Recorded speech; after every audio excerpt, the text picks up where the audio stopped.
স্বাগতম, স্বাগতম। নারায় তাকবীর। সাইলেন্ট। রমজান মাসে, পবিত্র রমজান মাসে আপনাকে স্বাগতম ভাইয়া। আমরা দীর্ঘক্ষণ কথা বললাম।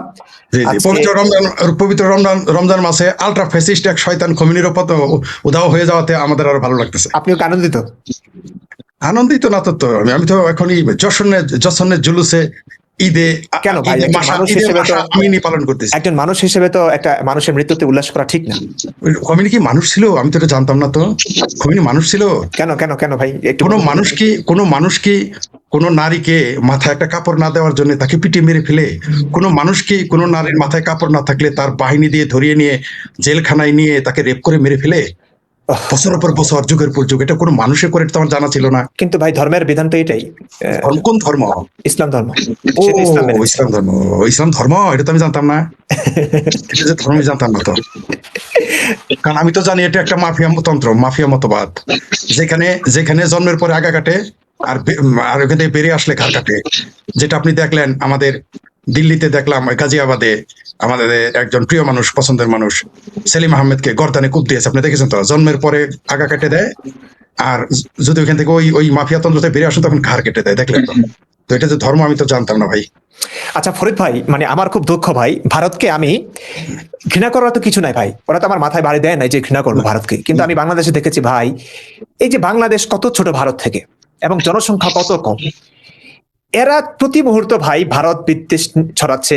ভারতকে ওরা দখল করবে, সেভেন সিস্টার দখল করবে, সেগুলো তো আছে, আপনি রাজনৈতিক আলোচনা করেন শুনি। এই প্রতি মুহূর্তে যে ভারত বিদ্বেষ বলে রাজনীতি করছে, এটার মানে আমি বুঝি না, আমি জানি না। এখন আমার একটা প্রশ্ন ভাই, এত কিছু শুনবার পরেও ভারতের মানুষ কি এতটাই উদার যে ওরা এখনো ডিবেটের প্ল্যাটফর্ম তৈরি করে দিচ্ছে? যেই মানুষটা ডিবেট না, বিতর্ক না, সরাসরি মানুষকে মেরে ফেলছে, এমন একটা ধর্ম, এবং এই ধর্ম নবী কিন্তু এমনটাই করেছে। সেই ধর্মের লোকদের সঙ্গে কি আলোচনা যাওয়া উচিত, নাকি তারা যে কাজটা, যে ফর্মুলা অ্যাপ্লাই করেছে অন্যান্য মানুষদের সঙ্গে, সেটাই অ্যাপ্লাই করা উচিত? যারা আসলে মানুষের কথা শুনবার আগেই মানুষের কল্লা কাটে, তাদেরকে কি আসলে আলোচনায় বসবার সুযোগ করে দেওয়া উচিত? নাকি মানে ভারত কেন ব্যবস্থা নিচ্ছে না যে তাদের এক দেশের, হ্যাঁ, যেখানে সংখ্যাগরিষ্ঠ হিন্দুরা, মুসলিমরা সংখ্যা লঘু, সেই সংখ্যালঘু মুসলিমরা পর্যন্ত তাদের দেশের একজন নাগরিককে মেরে ফেলছে, কেটে ফেলছে, আক্রমণ করছে, তারা কিছু করছে না কেন ভাই? এই জিনিসটা আমি বুঝি না। ওরা কি আসলেই ভীতু? মানে কি কারণে এমনটা করতে পারছে না? এটা মানবতার এভাবে লঙ্ঘন হচ্ছে, কেন করতে পারছে না এটা? ভারত আসলে ভীতু না, এখানে কিছুটা ভীতু, কোনো সন্দেহ নাই, কিন্তু সম্পূর্ণ এখানে তাদের দর্শন তো আমি প্রচুর পড়েছি। হিন্দু দর্শনের কিছু সমস্যা না, এটা আসলে সঠিক, কিন্তু সব যুগের সাথে এটা মিলে না। হিন্দু ধর্মে সহনশীলতা বেশি। আপনার প্রতিপক্ষকে, আপনারা জানেন যে হিন্দু ধর্মে যেমন ভগবানকে বিশ্বাস করতে বলা হয়েছে, যারা বেদ বিশ্বাস করবে না, নাস্তিক কিন্তু বলা হয় যারা বেদে বিশ্বাস করে না, মানে হিন্দু দর্শনে। কিন্তু সেই সাথে আবার তারা নাস্তিক মতবাদ, তাদের যে যতগুলো দর্শন আছে, 3টা দর্শনই আছে নাস্তিক মতবাদ, তারা সেটাকে গ্রহণ করে নিয়েছে। এই যে সহনশীলতা, এই সুযোগ নিয়েছে এই যে মরুভূমির লোকেরা। যেটা আপনি দেখবেন, যেমন ইউরোপে আপনি দেখেন না, গণতন্ত্রের, মানবাধিকারের, বাক স্বাধীনতার সুযোগে সেখানে গিয়ে এই জিহাদিরা কি করে, এখানে আফগানিস্তানে মার খাবে, লাথি খাবে, উষ্টা খাবে, পাকিস্তানে লাথি উষ্টা খাবে, ইরানে খাবে, সিরিয়াতে খাবে, কিন্তু আমেরিকাতে গিয়ে, ফ্রান্সে গিয়ে তারা শরিয়া আইন চাইবে। অথচ শরিয়া আইনের লোকদের লাথি উষ্টাকে কিন্তু এখানে গেছে। ওই যে কিছু চিঙ্কুবামের মতো যারা বাংলাদেশ থেকে মুসলমানদের লাথি উষ্টাকে, এই মৌলবীদের লাথি উষ্টাকে, পাকিস্তানের 47 চেতনাবাদীদের লাথি উষ্টাকে কলকাতা গিয়ে যেমন তারা সেকুলারিজম করে, এরকম কিছু বিভ্রান্তি আছে। এটা একটা কারণ। ওই যেটা বললাম, ইউরোপে মানবতা, গণতন্ত্রের সুযোগ নিয়েছে, বাক স্বাধীনতা, তেমনি ভারতের ঐতিহাসিক যে তাদের দর্শন, ইতিহাস, তাদের সহনশীলতা, এই সুযোগটা তারা পেয়ে বসেছে। মানে এটা হিন্দুরা জানেই না, ভারতের হিন্দুরা জানেই না যে আসলে ইসলাম কি, যেটা আমার চাইতো আপনি ভালো জানেন মৌলবী হিসেবে। আমি যেতটুকু জানি যে এটা কত ভয়ঙ্কর, আর আপনারা মৌলবী হিসেবে, মৌলানা হিসেবে, মুফতি হিসেবে তো আমার চাইতে 10 গুণ বেশি জানেন। আমি যেটুকু জানি, ওরা তো এগুলো জানে না। ওরা জানে যেমন এই নির্বোধরা বলে, দেখেন না যে ইসলাম হচ্ছে শান্তির ধর্ম, নির্বোধরা বলে। অথচ আপনাদের কাছে শুনেছি মাদ্রাসায় কোনোদিনই পড়ায় নাই ইসলাম শান্তির ধর্ম। মুফতি মাসুদ আমাকে বলেছে কোনোদিন কোনো মুসলমান কোনো মাদ্রাসায় কোনোদিন শান্তির ধর্ম পড়ানো হয় নাই। এমনকি ইসলাম অর্থ শান্তি, এই শব্দটা এখনো চলে। ইসলাম মানে হচ্ছে সারেন্ডার, আত্মসমর্পণ, কিন্তু এরা বলে শান্তি। এই যে ভণ্ডামি বা এটা অজানা বা এড়িয়ে যাওয়া, এই সুযোগটা পেয়ে গেছে। আর ওই যে বললাম, ভারত হচ্ছে লিবারেল, ভারত হচ্ছে বাক স্বাধীনতার একটা জায়গা, গণতান্ত্রিক একটা পরিবেশ। তৃতীয় বিশ্বের, মানে যেগুলো উন্নত দেশ নয়, এরকম কোন দেশে সব যেখানে গণতন্ত্র প্রাতিষ্ঠানিক রূপ লাভ করেছে সেটা হচ্ছে ভারত। ভারত হচ্ছে পৃথিবীর দ্বিতীয় একটি দেশ। পৃথিবীতে গণতন্ত্রের 2টা সিম্বল, একটা হচ্ছে সিম্বল, একটা হচ্ছে আমেরিকা, একটা হচ্ছে ভারত। রাশিয়ার প্রেসিডেন্টকে একবার বলেছিল যে তোমরা তো গণতন্ত্র মানো না, তখন তারা বলছিল আমরা আমেরিকার গণতন্ত্র মানি না, ভারতের গণতন্ত্রের পদ্ধতি মানি। অর্থাৎ পৃথিবীতে দুইটা গণতান্ত্রিক পদ্ধতি, একটা হচ্ছে আমেরিকান যুক্তরাষ্ট্রীয় পদ্ধতি আর একটা ভারতীয় পদ্ধতি, এটা স্বীকৃত। তো এই গণতান্ত্রিক ব্যবস্থার সুযোগটা তারা নিয়েছে, এবং তারা মনে করে, মানে ভারতের হিন্দুরা মনে করে যে ডিবেটে আসলে বোধ হয় এরা একটু ভালো হবে। মানে বিষয়টা এরকম, আমি যদি গোখরা সাপকে যদি একটু পকেটে রাখি, একটু দুধ খাওয়াই, আমার কথা হচ্ছে ভাইয়া, যে ধর্মে মানুষ মারার কথা আছে আমি প্রমাণ করবো, ভারত আমাকে নিক না, আমি টিভি চ্যানেলগুলোতে কথা বলবো, এটা প্রমাণ করবো রেফারেন্স দিয়ে। হ্যাঁ, সেই ধর্মটাকে তো আসলে মানে ব্যান করা উচিত ভারত থেকে। আলোচনা কাদেরকে সুযোগ? যারা আলোচনা বসতে চায়, যারা মানে যে ধর্মে আলোচনা স্বাধীনতায় বিশ্বাস করে, যারা, আপনি ঠিকই বলেছেন, যারা বাক স্বাধীনতায় বিশ্বাস করে তাদের আলোচনায় সুযোগ দেয়। হ্যাঁ, কিন্তু যারা বাক স্বাধীনতা বিশ্বাসী না হয়ে তার কল্লা কাটে এবং তাদের ধর্মে এটা আছে, সেই ধর্মকে ব্যান করা ছাড়া তো কোনো উপায় দেখছি না আমি। আমি আবার ধর্মকে ব্যান না করে সেটাকে রাজনৈতিক মানে ব্যান করলে হবে কি, তখন বলবে যে আমাদের তো নিষিদ্ধ করে দিয়েছে। তারা কিন্তু নিজেরা সারা পৃথিবীকে নিষিদ্ধ করবে, কিন্তু যখন তাদের নিষিদ্ধ করবেন তারা বলে যে দেখো আমাদের নিষিদ্ধ, আমরা খুব ভালো ছিলাম, আমাদের নিষিদ্ধ। আমি এটাকে রাজনৈতিক মোকাবেলা করার পক্ষে, আমি কোনো রাজনৈতিক মতবাদ, ধর্মীয় মতবাদকে নিষিদ্ধ করার পক্ষে না, তবে তাকে রাজনৈতিক ভাবে মোকাবেলা করতে হবে, তাকে তার মতো মোকাবেলা করতে হবে, তার পৃষ্ঠপোষক সেগুলো আস্তানা ধ্বংস করে দিতে হবে। আপনি দেখেন ভারতে মন্দিরের উপরে ট্যাক্স আছে, ক্যান ইউ ইমাজিন? হিন্দুস্তান যাকে বলা হয়, যেটা হিন্দুদের দেশ বলা হয়, সেই ভারতে মন্দিরের আয়ের উপর ট্যাক্স আছে, মসজিদের আয়ের উপর ট্যাক্স নাই। অদ্ভুত ব্যাপার। আপনার যে প্রশ্ন আছে, ভারতে বড় বড় সন্ন্যাসী, বড় বড় হিন্দু পুরোহিত, ধর্মগুরুকে জেল দেওয়া হয়েছে, ধরে নিয়ে যাওয়া হয়েছে, কিন্তু ইমাম বুখারী দিল্লির মসজিদের ইমাম, তার নামে নন বেলেবল ওয়ারেন্টি আছে 50টা, আজ পর্যন্ত ধারে কাছে পুলিশ যায় নাই। এই যে অতিরিক্ত সুযোগ দেওয়া তাদের। আপনি দেখেন মুসলমানদেরকে শিডিউল কাস্টে হলো এখানে তাদের অতিরিক্ত। এই যে বাংলাদেশে যারা কোটার বিরোধিতা করছে, ভারতের মুসলমানরা কোটার মধ্যে ঢুকে আছে, সুবিধা নিতেছে। এগুলো ভারতের কিছু ভুল নীতি। আমি বলবো না যে এটা তারা ভুল বুঝে করেছে, তাদের হয়তো রাষ্ট্রীয় কারণে করেছে, কিন্তু এটা তাদের ভুল নীতি, এটা তাদের পেছনে। আর একটু আগেই বলেছিলেন একজন যে ইসলাম ধর্মের সংখ্যা কেন দিন দিন বৃদ্ধি পাচ্ছে এবং ওরা কেন সংখ্যা এত বেশি, এটা একটা কারণ। হিন্দুরা দেখুন তৃতীয় স্থানে আছে বর্তমানে, যতগুলো ধর্ম প্রাতিষ্ঠানিক ধর্ম আছে এর মধ্যে তৃতীয় স্থানে আছে হিন্দু ধর্ম, দ্বিতীয় স্থানে ইসলাম এবং প্রথম স্থানে আছে এখনো খ্রিস্টান। হিন্দুরা যদি কিংবা খ্রিস্টানরা যদি বৌদ্ধ ধর্ম কততম স্থানে? বৌদ্ধ ধর্ম বেশি, তারপরে খ্রিস্টান, তারপরে হচ্ছে না, প্রথম স্থানে খ্রিস্টান। আচ্ছা ঠিক আছে। বৌদ্ধ চতুর্থতম স্থানে আছে, হিন্দু ধর্ম তৃতীয় স্থানে আছে জনসংখ্যা দিক দিয়ে। তো হিন্দু ধর্ম যদি মুসলিমদের মতো এমন মারামারি কাটাকাটি করতো, এই ধর্ম না মানলে মেরে ফেলা, এই ধর্ম থেকে বের হলে মেরে ফেলা, হ্যাঁ, মুসলিমদের মতো বর্বর যদি হতো, তাহলে হিন্দু ধর্মের সংখ্যা কি মুসলিমদের চেয়ে বেশি হতো না? তো এই যে মানুষ, অনেকগুলো কারণ আছে, মানে মানুষের চিন্তা ভাবনা আপনি দেখুন কেমন। এই জোর জবরদস্তিমূলক ধর্ম পালনে বাধ্য করলে এবং সংখ্যা বৃদ্ধি পেলে ওরা এই সংখ্যা বৃদ্ধির কারণে মনে করে যে এই ধর্মটা মনে হয় সত্য। তা আপনি সংখ্যাধিক্য দিয়ে যদি প্রমাণ করতে চান কোনটা সত্য না কোনটা মিথ্যা, তাহলে তো খ্রিস্টান ধর্ম এক নম্বরে আছে, এটাকে সত্য মনে করুন। তাও তারা মারামারি কাটাকাটি করছে না, তারপরে তারা এক নম্বরে আছে। চিন্তা ভাবনা চিন্তা করুন কি অবস্থা। এরা কত নির্বোধ, যখন কম থাকে তখন বলে হীরার দোকানে কাস্টমার কম, হ্যাঁ, যখন বেশি হয় তখন বলে এটাই সত্য। মানে কত বড় নির্বোধ, এটা সত্য বলেই বেশি। মানে সূর্য পৃথিবী সূর্যের চারদিকে ঘুরে, এটা প্রথমে একজন মানুষ বলেছিল, কিন্তু সেটাই সত্য একজন বললো সত্য, এটা আমি বলতে চেয়েছিলাম, বললো মিথ্যা। এই কথাটা আপনি এই মূর্খদের বুঝাইতে পারবেন না, এই বাঙ্গুদের বুঝাইতে পারবেন। একটা কমেন্ট আমি হাইলাইট করেছি, সুপ্রিম লিডার খামেনি কি অন্যান্য শিয়াদের মতো জাহান্নামে যাবে নাকি তার জন্য বিশেষ ফতোয়া রয়েছে, হাদিস কি বলে? এই দেখুন মানুষ কতটা সচেতন হয়েছে। দেখুন খামেনি কিন্তু শিয়া এবং বাংলাদেশের যত সুন্নি আছে বেশিরভাগই সুন্নি, শিয়া তো একদম নাই বললেই চলে। এই যে যত আলেম আছে, আজহারি, আহমদুল্লাহ, যত আলেমদের কথাবার্তা শুনে মানুষ মসজিদে গিয়ে বসে থাকে 5 ওয়াক্ত নামাজের জন্য, রোজা রাখে, ধর্ম পালন করে, এরা প্রত্যেকে কিন্তু সুন্নি। হ্যাঁ, বাংলাদেশের সুন্নি ওয়াহাবি একটা গ্রুপ আছে, 2টা গ্রুপ আছে। এই সুন্নি ওয়াহাবি সবাই কিন্তু শিয়ার বিপরীতে কিন্তু সুন্নি, তার মানে মোস্ট অফ দ্য পিপল সুন্নি। এই সুন্নিদের নিকট কিন্তু শিয়ারা খামেনি পুরোপুরি শিয়া, পুরোপুরি কাফের, এবং শিয়াদেরকে যারা কাফের মনে না করে তারাও কিন্তু কাফের। ফতোয়া কিন্তু এইটাই। আজকে যারা কান্না করছে, আজকে যারা খামেনির মৃত্যুতে শোকাহত, হ্যাঁ, তারা আসলে একজন জাহান্নামীর জন্য শোকাহত, একজন কাফের জন্য শোকাহত। আপনি চিন্তা করছেন ভাই ধর্মের অবস্থাটা কি? তো এই লোক প্রশ্ন, মানুষের মধ্যে সচেতনতা কিভাবে বৃদ্ধি পেয়েছে আপনি দেখুন। প্রশ্নটা কিভাবে করেছে নাকি ভাই, যে জাহান্নামে যাবে নাকি তার জন্য বিশেষ ফতোয়া রয়েছে, বিশেষ ফতোয়া। খোঁচাটা কেমনে দিল? হাদিস কি বলে ভাই, হাদিস কি বলে? স্বয়ং আল্লাহ কনফিউজ, নবীও কনফিউজ হয়ে যেত, মানে কি জগা খিচুড়ি করে রেখেছে। আমার এই ব্যাপারে কিছু কথা আছে। হ্যাঁ বলুন ভাই, অবশ্যই বলুন। এই যে হঠাৎ করে এখন মানে শিয়া মুসলিম প্রীতি বেড়ে গেছে, আমরা দেখতেছি আর কি। পাকিস্তানে 10 থেকে 15 লক্ষ লোক প্রকাশ্য মিছিল করেছে যে শিয়া কাফের, শিয়া কাফের, শিয়া কাফের। হ্যাঁ, তারা যেমন কাদিয়ানীদের অমুসলিম কাফের ঘোষণা করে দিয়েছে পাকিস্তানে, তেমনি তারা মিছিল করেছিল। লাইভ টিভিতে এগুলো দেখতে পারবেন, টিভি লাইভ এসে তারা বলেছে, মিছিলটা সারা পৃথিবীতে দেখেছে, পাকিস্তান টিভিতে আসছে যে তারা পাকিস্তানে শিয়াদের কাফের ঘোষণা করতে হবে। তারা মিছিল করেছে 10-15 লাখ লোক।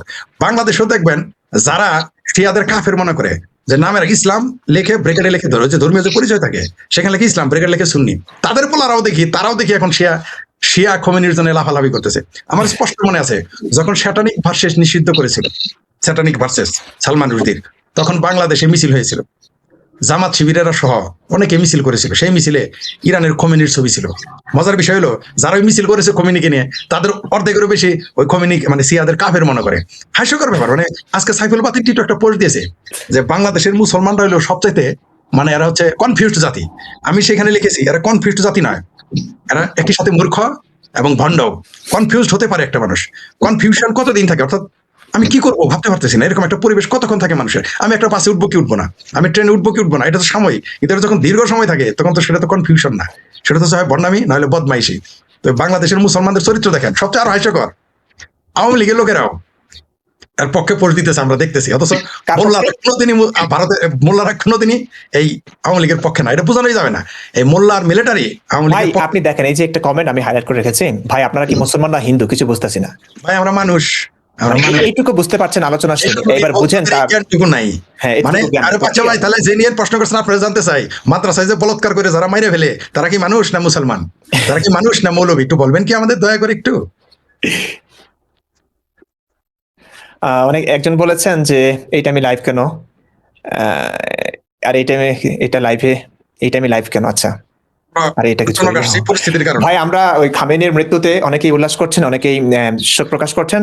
আমরা আসলে কোন দলে আমরা কনফিউজ ছিলাম, তো ভাবলাম যে আসলে আমরা কি উল্লসিত নাকি শোকাহত, এবং যারা উল্লসিত শোকাহত এই দুই দল নিয়ে আমরা কিছু কথা বলেছি। এটা একটা পরিস্থিতি, খামেনি মারা গেছে এটা শুনে আসলে কষ্ট পেয়েছি, আবার একটু আনন্দ লেগেছে, কারণ তার মৃত্যুর কারণে অনেক মানুষ আবার বেঁচে যাবে যাদেরকে জীবন্ত লাশ করে রাখা হয়েছে। তো একই সঙ্গে আনন্দ, একই সঙ্গে মানুষ হিসেবে আবার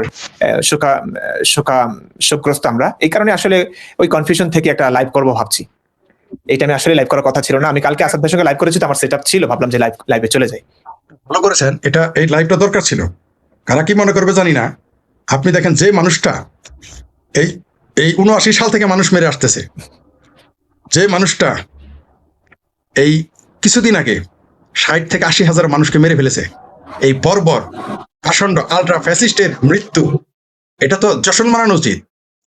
যারা এটা জশন মানাবে না, এই চিঙ্কু বামেরা আফগানি দেখি মিছিল করতেছে, ইরানে হামলা কেন, এই চিঙ্কু বামের মতো বদমাইশ গুলো বাংলাদেশের চুনপুটিরা এই বদমাইশ গুলো মিছিল করতেছে।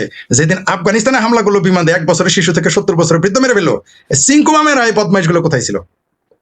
এই বাংলাদেশের চিঙ্কু বাম ফাঁসদি কাসদি আমাদের 2-4 জন পরিচিত মিছিল হাসি আসে আমার, যেদিন আফগানিস্তানে হামলা করলো সেদিন কোথায় ছিল? এখন তারা বলতেছে মার্কিন সাম্রাজ্যবাদী ফাঁসদি কাসদি বামপন্থী, আমার কমিউনিস্ট পার্টিও মিছিল করছে দেখলাম। অথচ এরা যখন শেখ হাসিনাকে উচ্ছেদ করলো আমেরিকা, তখন এই মিছিল কোথায় ছিল? এই কথা বললেই তো তাহারি ভালো না, এই কথা বললেই তো তাহারি খারাপ, এই কথা বললে শেখ ফরিদ জামালপুর জিন্দাপীরের মুখ খারাপ। তাহলে ভারতের দালাল হয়ে গেলাম, আমেরিকার দালাল হয়ে গেলাম, ইসরায়েলের দালাল হয়ে গেলাম। কিন্তু এরা যে আমেরিকার দালালকে 17 বছর ক্ষমতা রেখে 17 মাস ক্ষমতা রেখেছিল, এই ইউনুসের মতো একটা দালালকে, তখন আর তাদের মনে ছিল না। তো মানে নিজের বেলায় 16 আনা, নিজের বেলায় 18 আনা, অন্যের বেলায় 2 আনাও না, বুঝতে পারলাম। জামাল বীর পাগলার মতো এরা 3টা ডিমের হালি বেছে, জেনে বলি 5টাই দেখো তা দিব না। এই যে ভাই, হ্যাঁ বলেন। এই যে একটা কমেন্ট, আমি এটা নিয়ে একটু কথা বলতে চাই। আমি তোমাদের ভিডিওগুলো ভাই বেশিরভাগ হিন্দুরাই দেখলাম, তোমরা সফল হিন্দু থেকে মানুষের মুসলিম, আর তোমরা বানাচ্ছ হিন্দু থেকে মানুষের মুসলিম, আর তোমরা বানাচ্ছ নাস্তিক। হিন্দুরা এগিয়ে যাও, কি বলেছে? না এটা হিন্দুরা দেখলো, হিন্দুরা তো ধার্মিক ভাই আপনার মতো, হিন্দুরা তো নাস্তিক না, হিন্দুরা তো ভগবান মানে, তারা স্রষ্টা মানে। আর আপনি কি করে এখানে বুঝলেন যে আমাদের সব হিন্দুরা দেখে? পিনাকি ভট্ট আছে না, প্যানিক ভট্ট, ওরা তো আওয়ামী লীগের লোক অর্ধেক দেখে। আপনাকে কে বললো ভাই? আরেকটা কথা কি জানেন, আমি এইটা নিয়ে আমি একটু কথা বলতে চাই, কারণ আমি এরকমটা দেখেছি। অনেক মানুষ, যেহেতু আমরা কথা বললে, মুসলিমরা কথা বললে, মুসলিম আইডি থেকে কথা বললে সেখানে আক্রমণ চলে। তো অনেক মুসলিমরা, মানে এক্স মুসলিমরা, যারা ইসলাম জেনে বুঝে ছেড়ে দিয়েছে ইসলামের বর্বরতার কারণে, তো তারা কি করে, ওই তাদের মুসলিম নামে তাদের রিয়েল আইডি থেকে অ্যাক্টিভিজম করলে, আমাদের এখানে কমেন্ট করলে, সেখানে গিয়ে মুমিনরা হায়নার মতো ঝাঁপিয়ে পড়ে, আইডি নষ্ট করে দেয় এবং তার লোকেশন ট্র্যাক করে সেখানে একটা অ্যাটাক করে আর কি। এমনটা আমি অনেক শুনেছি। এখন যেটা করে আমরাই নানান ভিডিওতে আসিফ ভাই কিংবা আসাদ ভাই কিংবা আমরাই হয়তো শিখিয়েছিলাম, কিংবা ওরা এটা ভেবে নিয়েছে যে ওরা হিন্দু নামে আইডি খুলবে কিংবা ইমেল খুলবে, সেই নামে তারা আমাদের এখানে কমেন্ট করবে কিংবা অ্যাক্টিভিজম করবে। তখন বাঙ্গু মুমিনরা মনে করবে যে এত ইন্ডিয়াতে আছে, বাংলাদেশে নাই, একে তো মারা যাবে না। তো এই নিরাপত্তার জন্য অনেক মুসলিমরা, এক্স মুসলিমরা এই জিনিসটা করে থাকেন। এখন থেকে এটা করবেন না প্লিজ। যারা এটা হচ্ছে আমার দৃষ্টিকোণ থেকে আমি বলছি, এই জিনিসটা করবেন না আপনারা। মুসলিমরা যারা এক্স মুসলিম আছেন, আপনারা পারলে বড় বড় হুজুরদের নামে আইডি খোলেন, ইসলামিক নাম, একদম বেশভূষা, প্রোফাইলে লিখে রাখেন লা ইলাহা ইল্লাল্লাহু মুহাম্মাদুর রাসূলুল্লাহ, এরকমটা করে ইসলামিক কিছু নাম ব্যবহার করে, বড় বড় হুজুরদের নাম ব্যবহার করে, ছবি টবি দিয়ে এমন ফেক আইডি বানিয়ে তারপরে আপনারা অ্যাক্টিভিজম করেন। মানে সব হইতে পারে, তাহলে সব হবে, এমনটা করবেন। এই কারণেই এই কথাগুলো বলছে। আর মরার পরে জান্নাতে গেলে বাহাদুর হুরু পাবে। আমরা হিন্দুও না, আমরা মুসলিমও না, আমরা না পেলে মাদ্রাসার পোলাপানের মতো কিছু গেলমান পাবে, এটা নিশ্চিত। হ্যাঁ, আমরা হিন্দুও না, আমরা মুসলিমও না, আমরা মানুষ। আমরা প্রত্যেককে মানুষ বানাতে চাই, একজন মানুষ বানাতে চাই, মানুষ বানাতে চাই, এবং নিজেরাও মানুষ হতে চাই, নিজেরও মানুষ হতে চাই। যাতে আজানের আওয়াজ শোনা যায়, এটা নিয়ে আপনার কি মতামত? আমরা এখন এই যে আসলে এটা হাস্যকর ব্যাপার, আমরা আসলে ইরান নিয়ে কথা বলতেছি, রাজনৈতিক বিষয় নিয়ে। শোনেন মজার বিষয়, মানে প্রথমে এরা বলবে, এটা আমি বলি একটু। আমার বয়স তখন, আমরা তখন কলেজে, উত্তর দিয়ে ফেলেছে চাঁদে বায়ুমণ্ডলে, এটা হলো বৈজ্ঞানিক ব্যাখ্যা, কিন্তু এর হাস্যকর ব্যাখ্যাটা দেই। যখন বলবেন, মৌলবিদের বলবেন চাঁদে তো বিজ্ঞানীরা গেছে, আস্তাগফিরুল্লাহ, চাঁদে মানুষ যেতে পারে না। জনগণের সাথে কথা বলেন না কেন? ফরিদ ভাই, উত্তরে কি বলবেন আপনি? জনগণের, আমরা তো জনগণের জন্যই কথা বলতেছি, আপনাদের জনগণের সাথে বলছি, আপনাদের সঙ্গে কথা বললে তো সময় হবে না। তবে শুনছি তো আপনাদের মন্তব্য, দেখছি, পড়ছি, এবং কথা বলা তো হচ্ছে। যুক্তিগ্রাহ্য কোনো কথা হলে, প্রশ্ন থাকলে সেটার উত্তর দিচ্ছি, কিন্তু আপনি গালিগালাজ করলে তো আমার গালিগালাজ শুনবার সময় নেই। এখন উত্তর দেই আমরা। আচ্ছা, হ্যাঁ, এখানে আপনি একই সাথে বলবেন যে ভাই, ওরা বলবো, মুসলমানরা বলবে কি, না না না, সাথে কোনোদিনই মানুষ দিতে পারে না, লাহাওলা, ছোট একটা সূরা বানিয়ে দেখেন। বোকা নাকি এটা? এই যে বোকা, তুই একটা সূরা, তুই জীবনানন্দ দাশের কবিতা বানিয়ে দেখে, তো মূর্খ কথাকার। কি পরিমাণ বোকা হলে, কি পরিমাণ কমন সেন্স বিহীন হলে এমন কথা বলতে পারে? এর উত্তরটা আমি দিয়ে দেই ভাই। 1000টা বানাবো, শোনো মূর্খ, আমি আরবি জানি, 1000টা বানাবো। মুফতি আব্দুল্লাহ মাসুদ ভাই বানিয়েছে। মূর্খ সহিত বহু আসিফ ভাই, শুধু আসিফ ভাইয়ের চ্যানেলের মধ্যে গেলেও দেখা যায় যে অনেক সূরা বানায় না, সূরা বানানো কঠিন কাজ। সূরা বানানো ব্যাটা, নবীর মঞ্চে এসে নবীর পালক পুত্রবধূকে বিয়ে করতে, হো হে মুহাম্মদ, তুমি মানুষকে ভয় করো না, হ্যাঁ আমি তোমার নুরুভূতির প্রতি অসীম যত্নবান, তুমি বিয়ে করো। এগুলো বানাতে পারবো না আমি। জীবনানন্দ দাশের একটা কবিতা আরবি করলেই হয়ে যায়, ওর চেয়ে ভালো হবো, কোরআনের চেয়ে সুন্দর হবো, মানে চিন্তা করেছেন ভাই? মানে বানালে বলবে যে, তখন মারার চেষ্টা করবে যে এই কোরআনের মতো সূরা বানিয়েছে বলে দাবি করছে, তখন মারার চেষ্টা করবে। এমনটাই কিন্তু হয়েছিল। তিউনিসিয়ার একজন, মানে সূরা করোনা নামে একটা সূরা বানিয়েছে, আপনি মানে গুগলে সার্চ দিলেই পাবেন। হ্যাঁ, তেলাওয়াত এটা করেছে, তার উপর অ্যাটাক হয়েছে। মানে প্রথমে বলবে যে পারবা না, যদি বানায় তখন আবার মারবে, বলবে তখন হুবহু হয় নাই। হুবহু বলতে, আচ্ছা নবীর মতো অসভ্য চিন্তাধারার মানুষ, হ্যাঁ, যে পুত্রবধূকে বিয়ে করার জন্য আয়াত নামায়, হ্যাঁ, যে স্ত্রীদেরকে ধমকি দিয়ে একটা সূরা নাজিল করে ফেলে, তালাক, হ্যাঁ, তাহরিম, দাসীর সঙ্গে সেক্স করতে ধরা খেয়ে এই স্ত্রীদের কাছে জবাবদিহিতা করতে, তখন আবার মানে রাগারাগি হয়েছে। হ্যাঁ, আয়েশা হাফসা মিলে বলছে যে আপনি এতগুলো স্ত্রী থাকতে আপনি দাসী সেক্স করতে হয়, এবং আমার ঘরেই। রাগারাগি হয়েছে, মনোমালিন্য হয়েছে, সেই মনোমালিন্য বিরাজ করছিল, সেটা দূর করতে নবীজি দাসীর সঙ্গে সহবাস করবেন না বলে প্রতিশ্রুতি দিয়েছেন, হারাম করে নিয়েছেন সেই দাসীকে তার জন্য। তারপরে দেখলেন যে না, ওই দাসীর সঙ্গে তো আসলে না করলে ভালো লাগে না, দাসীরা সুন্দরী ছিল। তখন আল্লাহ তাআলা সূরা তাহরিমের আয়াত নামালেন, ইয়া আইয়ুহান নাবিয়্যু লিমা তুহাররিমু মা আহাল্লাল্লাহু লাক। হে নবী, আল্লাহ আপনার জন্য যে দাসী সেক্স হালাল করেছেন, সেটা আপনি নিজের জন্য কেন হারাম করলেন?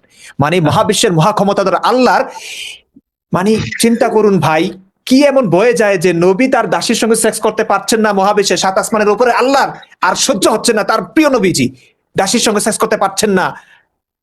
মানে আল্লাহ আয়াত নামিয়ে বললো, সূরা একটা সূরা, এমন সূরা আমাকে বানাতে হবে ভাই, এমন সূরা আমাকে বানাতে হবে। আমি ইমরান বসে ভাই, এত অসভ্য হই না আমি তার চাইতে সুন্দর ভাষায় কবিতা লিখেছি, সূরা নাস্তিক। ও মুফতি মাসুদ আমাকে একটা সূরা লিখে দিয়েছিল, সূরা নাস্তিক, কোথায় যেন রাখছি, হাতে লিখে দিয়ে গেছি। এখন আমি যদি বাংলাতে বলে যে বাংলা লিখলে, বাংলায় বললো কেন কোরআন তো আরবিতে? তো নবী কি পারতো বাংলা লিখতে?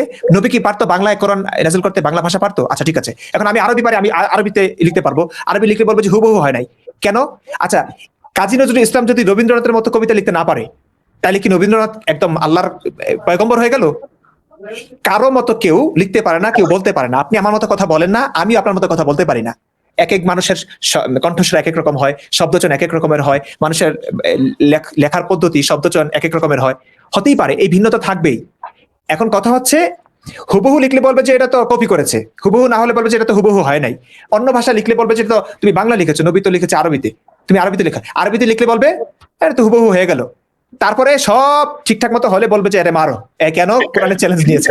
রিভলভার মার, ইমরান বশিরের মার, কোরআন লিখে নিয়েছে। আমি আমি শেখ ফরিদের টকশো লাইভ ও বিশ্লেষণ।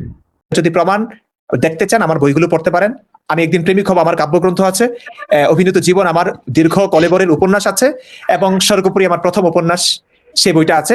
স্বর্গপুরী আমার কাঁচা হাতের লেখা, তারপরও কোরআনে যে সাহিত্যমান তার চাইতে 1000 গুণ ভালো।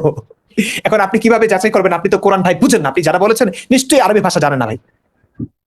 আরবি ভাষাতে তো বোধহয় কোরআন পড়তে পারে কিনা আমার সন্দেহ আছে। ওই যে আরবিতে একটা জায়গায় লেখা আছে সেক্সের কথা, পর্নোগ্রাফির কথা, কিন্তু আরবিতে লিখেছে। এই বোকাচন্দ্র তো বুঝে না আরবি, নিশ্চয়ই কোরআনের আয়াত হবে, এটাকে একদম মানে চুমুটুমু খাচ্ছে, আস্তাগফিরুল্লাহ আস্তাগফিরুল্লাহ পায়ে পড়ে যায়, আস্তাগফিরুল্লাহ আমি আস্তাগফিরুল্লাহ একটা জিনিস বুঝলাম না, মানে মানে নামাজ পড়ার সময় ওই কিন্তু মাসিকের কথা লেখা আছে, রজস্রাবের কথা লেখা আছে, ওইগুলো বলে সব হয়। তারপরে আচ্ছা, একটা মানুষ ইবাদত করতেছে, তখন বিয়ে করবো কেমনে এই কথা কইতাছে। মানে আপনি চিন্তা করুন ফরিদ ভাই, আপনি চিন্তা করুন ফরিদ ভাই, সূরা তাহরিমের প্রথম আয়াত, নবী যে দাসীর সঙ্গে সেক্স করতে গিয়ে হাফসার ঘরে ধরা খেলো, হাফসা রাগ করলেন, নবী তাকে নিষেধ করলেন যে কাউকে বলো না, আয়েশাকে বলো না। হাফসা আবার আয়েশাকে বলে দিয়েছে, তো আয়েশা আর হাফসা মিলে দুজনে রাগ করেছে।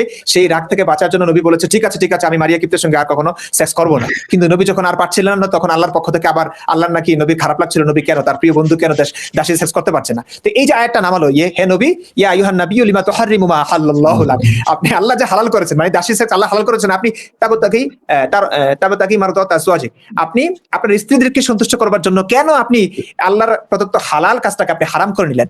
এই যে আয়াত, কিংবা ইয়াসআলুনাকা আনিল খামরি ওয়াল মাইসির কুল ফীহিমা ইসমুন কাবীর, এই আয়াতগুলো যে তারা আপনাকে জিজ্ঞেস করবে মদ সম্পর্কে, বলুন এতে নানাবিধ উপকারিতা আছে এবং ক্ষতি, ইসমুন কাবীর, অনেক গুরুতর অন্যায়ও আছে।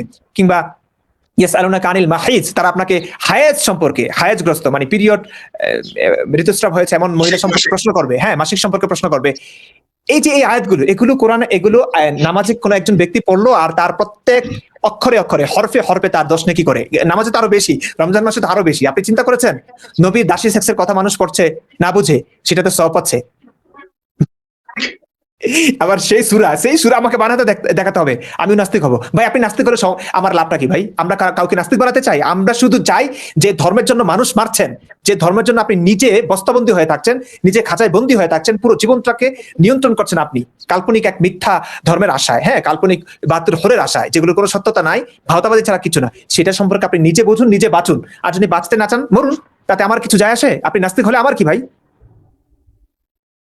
আপনার এতটুকু বুদ্ধি থাকলে আপনি বুঝতেন, আপনি ধর্মের ভাওতাবাজি বুঝতেন।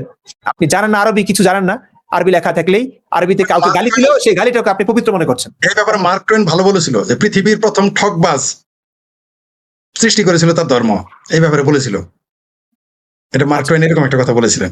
আর এই যে বলি, যিনি এটা লিখেছেন যে পারলে একটা সূরা বানিয়ে দেখেন, আমি নাস্তিক হব। ভাই আমরা তো মুসলমান, যেমন মুসলমান বানাইলে বেহেশতে যায়, চালায় বাতুটো ভরি পাবে। গেলমান ভাই সিস্টেম তো ভাই নাই, আপনি নাস্তিক হইলে কি আমার না হইলে কি? আমাদের কাজ তো মানুষের নাস্তিক বানানো না, এটা তো আমাদের কাম না। ওই মুসলমান বানানো বা ধার্মিক বানানো, এটা যারা ধার্মিক এবং মুসলমান তাদের কাজ। একটা জিনিস বলে রাখি, নির্বোধ জানে না, এও জানে না, আর উস্তাদেরও তো জানে না। আল কুসুসুল আল গায়াত নামে একটা গ্রন্থ আছে, আল কুসুসুল আল গায়াত। এটা লিখেছেন আবু আলা আল মাররি। তিনি মিশরের সর্বকালের সর্বসেরা পণ্ডিত বলা হয় তাকে। আল কুসুসুল আল গায়াত, আপনার লেখক হলো আল মা আররি, এটা লিখেছেন। তিনি বলেছেন তিনি কোরআনের সমান কোরআন লিখে নিয়ে আসছিলেন এবং বলছেন এটা তোমরা পাঠ করে দেখবা কোরআনের মধ্যে। বইয়ের নাম হলো আল কুসুসুল আল গায়াত। মিশরের যে কোনো বড় গ্রন্থাগারে গিয়ে পাবেন, ওখানে গিয়ে পড়ে নেন। এটা কয়েকশো বছর আগে লিখে রয়ে গেছে, এটা নতুন কিছু না। আবার ইদানিং কিছু যারা এই ধর্ম থেকে সরে তারাও লিখেছে, অনেকে লিখেছে আরবিতে। আপনিও একটা কবিতা বাংলায় লেখেন, লেখা ওটা আরবিতে ট্রান্সলেট করে পড়া শুরু করেন, ওটারও কোরআন মনে হবে। মানুষ কতটা বুদ্ধিহীন, যুক্তিহীন কিংবা বুদ্ধি প্রতিবন্ধী হলে এমন কথা বলতে পারে ভাই? একটা মানুষ আরবিক যখন হয় তখন তার বুদ্ধি তো সে প্রতিবন্ধী হয়ে যায়, তার মাথা এক সাইড কাজ করে না। সুতরাং সেই আপনি দেখেন, আচ্ছা আমি শেখ ফরিদ এখন এই বয়সে যদি 6 বছরের একটা শিশুকে বিয়ে করি, আমার মেয়েই তো আমাকে জুতা পিটা করে দেশ ছাড়া করবে, আমার বাপ বলে ডাকবে না। আমি নিশ্চিত আমার মেয়ে আমাকে বাবা বলে ডাকবে না, বলবে পৃথিবীর সবচেয়ে জঘন্য চরিত্রের এই কথাটা যখন আপনি ধার্মিক হবেন, যেমন আপনি যখন আগে ধার্মিক ছিলেন, আপনার মাথায় ঢুকে নাই, তখন এই কথাটা আমি বললে আমার মারতে আসতেন। আপনি দেখেন নূপুর শর্মা কি বলেছিলেন, নূপুর শর্মা মৌলবীর ওয়াজটায় কাট কপি পেস্ট করেছিলেন। এর জন্য তার মন্ত্রিত্ব গিয়েছে, এমপিত্ব গিয়েছে, রাজনৈতিক দলের পোস্ট গিয়েছে, এর জন্য 2 জন লোক খুন হয়েছে। পোস্ট, তার পোস্টে গিয়ে শুধু সমর্থন করেছে, নূপুর শর্মাকে সমর্থন করলাম, এর জন্য তাকে গিয়ে 2 জনে খুন করেছে। সেই খুনিরা এখন প্রকাশ্যে ঘুরতেছে, কোনো বিচার ভারতে হয়নি। অদ্ভুত ব্যাপার। এরা বলতেছে, আপনি যেটা শুরুতে বলেন আলোচনা, আলোচনা হলো তার জন্য যে আলোচনা বোঝে, তর্ক বোঝে, বিতর্ক বোঝে, যুক্তি বোঝে।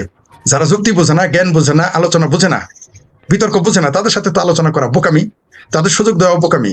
আপনি যদি মনে করেন হায়নাকে আপনি যতই বোঝান, খেয়ালকে আপনি যতই বোঝান, মুরগি খাইস না, মুরগি খাইস না, মুরগি খাইস না, আপনি চলে গেলে তো আপনি মুরগি খেয়ে ফেলবে, কোনো কথা নাই। এমনকি রাত যদি হয়, আপনার উপস্থিতিতে মুরগি খেয়ে ফেলবে। তো এরা হইলো এরকম। আপনি দেখেন এটাকে ইলনেস হিসেবে ঘোষণা করেছে। এই দেখেন ভাই, একজন লিখেছে, মুমিন ভাই, আমাদের মুমিন ভাইদের কথাবার্তা একটু আমি একটু জবাব দিই। তুই হইছস আসল ভণ্ড, ধর্মীয় লেবাস পরে নাস্তিকতা করতেছিস। প্রিয় মুমিন ভাই, আপনার নবী 1450 বছর আগে জন্মেছেন, তিনিও হাগামতা করেছেন, আমরা হাগামতা করি। এর মানে আপনার নবী হাগামতা করেছেন বলে আমরা হাগামতা করছি, ব্যাপারটা এরকম না। আমি আর কি বলবো ভাই, আপনার নবীর আগে অনেক মানুষ হাগামতা করেছেন, ঘুমিয়েছেন। আপনার নবী ঘুমালেই যে এটা সুন্নত, আমিও ঘুমাই, এটা সুন্নত হয়ে গেল, আপনার নবীকে অনুসরণ করছে, ব্যাপারটা না। আপনার নবীর লুঙ্গি একটা সময় খুলে গিয়েছিল, ঠিক আছে, আমার লুঙ্গি এখনো খোলে নাই, সেটা যাই হোক। আপনার নবী লুঙ্গি পরেছেন, আমি অবশ্যই এখন লুঙ্গি পরি না, আগে পড়তাম। তো লজ্জাস্থান ঢেকে রাখার এই একটা মানবিক উত্থান, এটা হয়েছে অনেক আগে, তাই না ভাই? একটা সময় মানুষ, তাহলে আমি কি একটা সুন্নত জিন্দা করতেছি? আমি তো এখনো লুঙ্গি পরি। হ্যাঁ, আপনি তো লুঙ্গি পরেন না। মানে ব্যাপার হচ্ছে এই সমস্ত মানুষ দেখেন, আরে ভাই তোমার নবী মানে মানুষ থেকে শিখেছে এই পোশাক। নবী কেমন পোশাক পরেছে ভাই? আমি আজকে এই পাগড়িটা হচ্ছে আরবের পত্তলিকদের। এই শার্ট কি নবী পরেছে? এই নবী কেমন পেয়েছে? হাজার হাজার বছর আগে এই পোশাক পরতো ভাই। নবীর যুগে এমন কাপড় চোপড় ছিল। আমি যে পাঞ্জাবি গুলো পরি, এই পাঞ্জাবি গুলো ছিল ভাই। আমি যে টুপি পরি, নবীর যুগে এই টুপি ছিল। টুপি মানুষ অনেক কারণে পরে, মানুষ পাকা চুল ঢাকার জন্য পরে। আমি হয়তো এমনটা, আমার কিছু চুল পেকে গেছে, কিছু চুল পরে গেছে, কেউ টেকো মাথা ঢাকবার জন্য টুপি পরে। নবী ঢাকতো, নবীর আমি কি পাগড়ি পরবো না? নবীর যুগে ভাই টুপি পরতো। টুপি পরা কোরআনে নাই, টুপি পরা কোনো হাদিসে উৎসাহ হিসেবে নাই, টুপি পরা ইবাদত এটাও নাই, ধর্মীয় কোনো বিধান নাই। এটা আরবের একটা কালচারাল ড্রেস হতে পারে। আরব নয়, বলেন যে আরব পত্তলিক যারা, তো তাদের কালচার হচ্ছে পাগড়ি। তাদের দেখবেন অনেক হিন্দুরা, নেপালের হিন্দুদেরকে দেখবেন, নানান জায়গার হিন্দু দেখবেন, ওরা টুপি পরে। এই বোকাচন্দ্ররা মনে করে এদের নবী টুপি পরতো। ভুটানের হিন্দুরা পরে, শিখেরা তো পাগড়ি ছাড়া চলেই না। মানে ওই যে ভাই, মানে আঘাত করে বলছি আসলে ভাই, এই কাজটা আমার না। আমি চাই আপনি আমাদের কখনো শত্রু ভাববেন না, কিন্তু জ্ঞানের সীমা কোন পর্যায়ে থাকলে আপনি এই কথাগুলো বলতে পারেন? ও যদি ধরে নিন ওর কথায় আপনি নাস্তিকতা করতেছেন, ওর সমস্যা কি? ও ইসলামিজম করে না, হিন্দুরা হিন্দুইজম করে না, শিখেরা শিখিজম করে না, খ্রিস্টান ধর্মের প্রচার চালানোতে নাস্তিকতা করলে আমি আসলে একটা পজিটিভ বার্তা দেওয়ার জন্য, কারণ আমি ইসলামী পোশাকটা এখন পড়ছি। ইসলামী পোশাক তো না, প্রথম কথা। যদি হয়েও থাকে ইসলামী পোশাক মনে করা হয়, অনেক মানুষ মনে করে, যারা মনে করে আমি তাদের জন্য এই পোশাকটা পড়ছি, কারণ আমি তাদেরকে বোঝাতে চাই আমি তাদের মুক্তির জন্যই কাজটা করছি। আমি কালকেও লাইভে বলেছি, আমি ঘৃণা ছড়াতে চাই না। এই যে 914 আরেকটা জিনিস জিজ্ঞেস করেন তো, ওই যে মাদ্রাসায় যখন মৌলবীরা দাড়ি টুপি লাগায়, পাঞ্জাবি লাগায় বলৎকার করে, উনি কি করে? ও ভাই, আরেকটা কথা ভাই, ফরিদ ভাই ভালো কথা বলেছেন। আমি যেহেতু ইসলামী পোশাকটা পরি ওদের ভাষায়, তো এখন একটা সুযোগ পেয়েছে কি জানেন? এরা সুযোগ পেয়েছে মাদ্রাসা যে বলাৎকার গুলো হয় সেগুলো তো মুসলিমরা করে, মুমিনরা করে, হুজুররা করে, তাই না? আমরা তো এটা বলি, আমরা সবসময় বিরুদ্ধাচরণ করে যাচ্ছি। কিন্তু মুমিন তো ভাই, মুমিনদের মস্তিষ্ক কোন জায়গায় থাকে আপনি সেটা জানেন।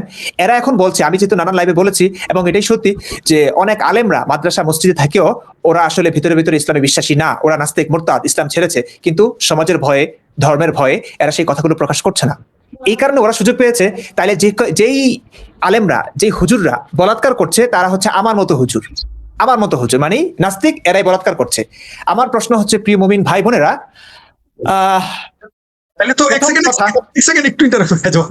একটু পরে, প্রথম কথা হচ্ছে, আমরা প্রত্যেকটা সময় এই বলাৎকারকারী হুজুরদের বিরুদ্ধাচরণ করে আসছি।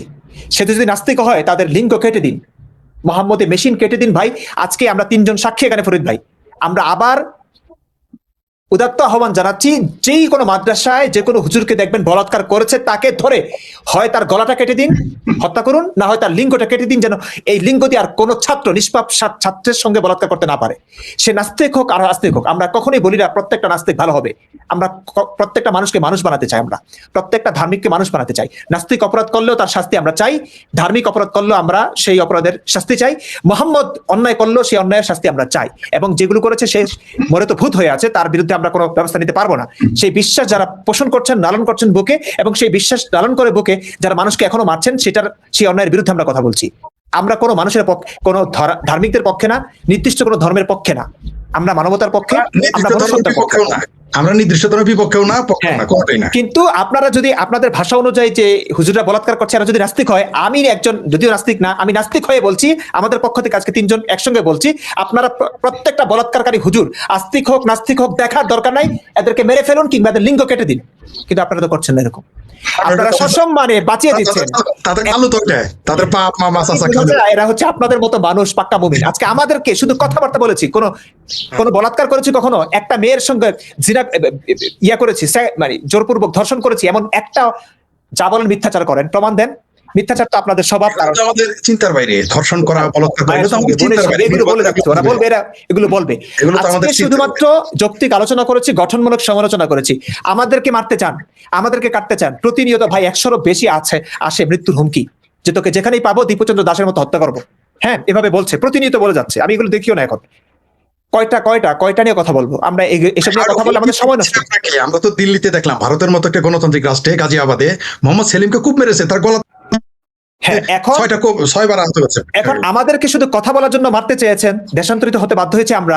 আর মাদ্রাসা যারা বলাৎকার করছে, একটা হুজুরকেও কি মেরেছেন আপনারা? একটা হুজুরের বিরুদ্ধে প্রতিবাদ করেছেন, শেখ আহমদুল্লাহ আজহারি, একটা বড় বড় হুজুরও কি একটা শব্দ উচ্চারণ করেছেন বলাৎকারকারীর বিরুদ্ধে? আপনারা যারা আমাদেরকে মারতে চান, এই বলাৎকারকারী হুজুরদের বিরুদ্ধে একটা শব্দ ব্যয় করেছেন, তার মানে বোঝা যাচ্ছে ওরা আমাদের মতো নাস্তিক হুজুর না। হ্যাঁ, আমাদের মতো না, মানুষ না। যারা মানুষ হয়েছে তারা তো মানুষ হয়েছে। তারা মাদ্রাসা, অনেকে আমি বলি যে ভাই মাদ্রাসা ছেড়ে দিন, কিন্তু তারা কি করবে? তারা বাধ্য হয়ে অনেকে ইমামতি করে, কিন্তু তারা খুবই সৎ হয়। এখন বিশ্বাস করার দরকার নাই, তারা যদি বলাৎকার করে থাকে করুন না, শাস্তি দিন, আমরাই বলছি। আপনি বাঁচিয়ে দিচ্ছেন কেন?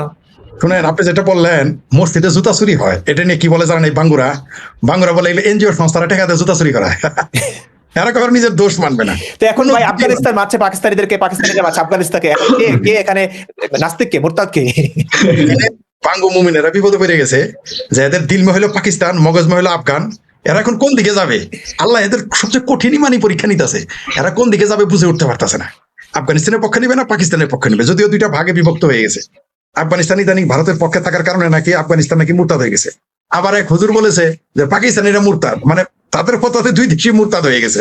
আমরা জানি না তারা কি আসলে, মানে বাঙ্গু মুসলমানেরা সবচেয়ে বেশি বিপদে আছে। ভাই আল্লাহ আছে কনফিউজড হয়ে। হ্যাঁ, আল্লাহ আছে, আল্লাহ কনফিউজড নাই, আল্লাহ কনফিউজড নাই, কারণ जो है ही नहीं वो कन्फ्यूज में क्या आएगा, जो है ही नहीं वो कन्फ्यूज। মনে করেন আমি যদি বলি ইমরান তো খুব চিন্তিত আছে, যদি ইমরান নামে কেউ নাই থাকে তো চিন্তা করতে আসবে, ওই প্রসঙ্গে নাই গেলাম। বেঁচে থাকার খবর নাই, মৃত্যুর পর তাহলে কি হবে ভাই? এটা নিয়ে এই কারণে ভাই মরার আগে মাত্রা সাইজে বলৎকার হইতেছে, ওই চিন্তা করো, ওইটা না করো। মরার পর ভাই মরেই যাবেন, আপনার কথা বন্ধ হয়ে যাবে, আপনি মৃত্যুর পরে কি হবে? মরে হচ্ছে গলে যাবেন। মৃত্যুর পরে আমাদের কিছুই হবে না, কারণ আমরা খুনই করি না, দর্শন করি না, সুদ খাই না, ঘুষ খাই না, দুর্নীতি করি না, মিথ্যা বলি না, কারো ক্ষতির চিন্তা করি না, কারো জমি দখল করি না, কারোর সাথে প্রতারণা করি না, পরশ্রী কাতরতা করি না। সারাদিন বই পড়ি, খাই, ঘুমো আসে না, সারাদিন পড়ি, সময় ব্যয় করি, নিজে জ্ঞান অর্জন করার চেষ্টা করি, মানবিক কথা বলি। ভাই আমাদের কি সমস্যা? এই দেখেন মুমিন ভাইদের ভাষা, মানে এদের নবী, এদের একটা জিনিসই। এটা কি সূরা মুগীর কততম আয়াত ভাই? এই ঠিকানা সংগ্রহকারী ভাই, হ্যাঁ, এটা সূরা মুগী না বগীর আয়াত? সূরা মুগী না বগীর আয়াত? এটা কার উপরে নাজিল হইলো? আপনারা কি জানেন এখন কিন্তু বাংলাদেশে সূরা মুগী, সূরা বগী, সূরা ঠগী নাজিল হয় জামাতে ইসলামের উপরে, হেফাজতে ইসলামের উপরে, ইসলামী আন্দোলনের উপরে। আমি কিন্তু বলি না ইসলামের উপরে, আমি কিন্তু আবার পরিষ্কার, কারণ ইসলাম তো ইসলামী।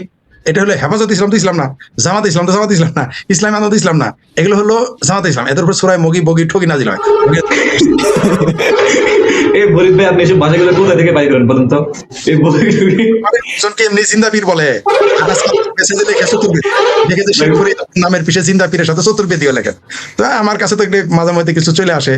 একদিন কথা বলতে ইচ্ছে করে আপনাদের সাথে ভাই, বলা হবে। আসলে আমার অনেকেই বলছেন ভাই, একটু আগে একজন বললেন যে ফরিদ ভাইকে আপনাকে নিয়ে মাঝে মাঝে লাইভ করতে। আমার লাইভ করতে একটু প্রবলেম হয়ে যায়, কারণ আমি আসলে আমার ল্যাপটপ একটা শীঘ্রই হয়ে যাবে, এটা আমার হাতে নাই। ওটা হলে যে কোনো মুহূর্তে আসা যাবে যে কোনো জায়গায়। প্রবলেম হচ্ছে আমার সেট আপ তৈরি করতে, ক্যামেরা কম্পিউটার 2 তলা থেকে 3 তলা আনতে হয়, প্রচুর প্যারা হয় যে আমার লাইভে যাওয়াটা।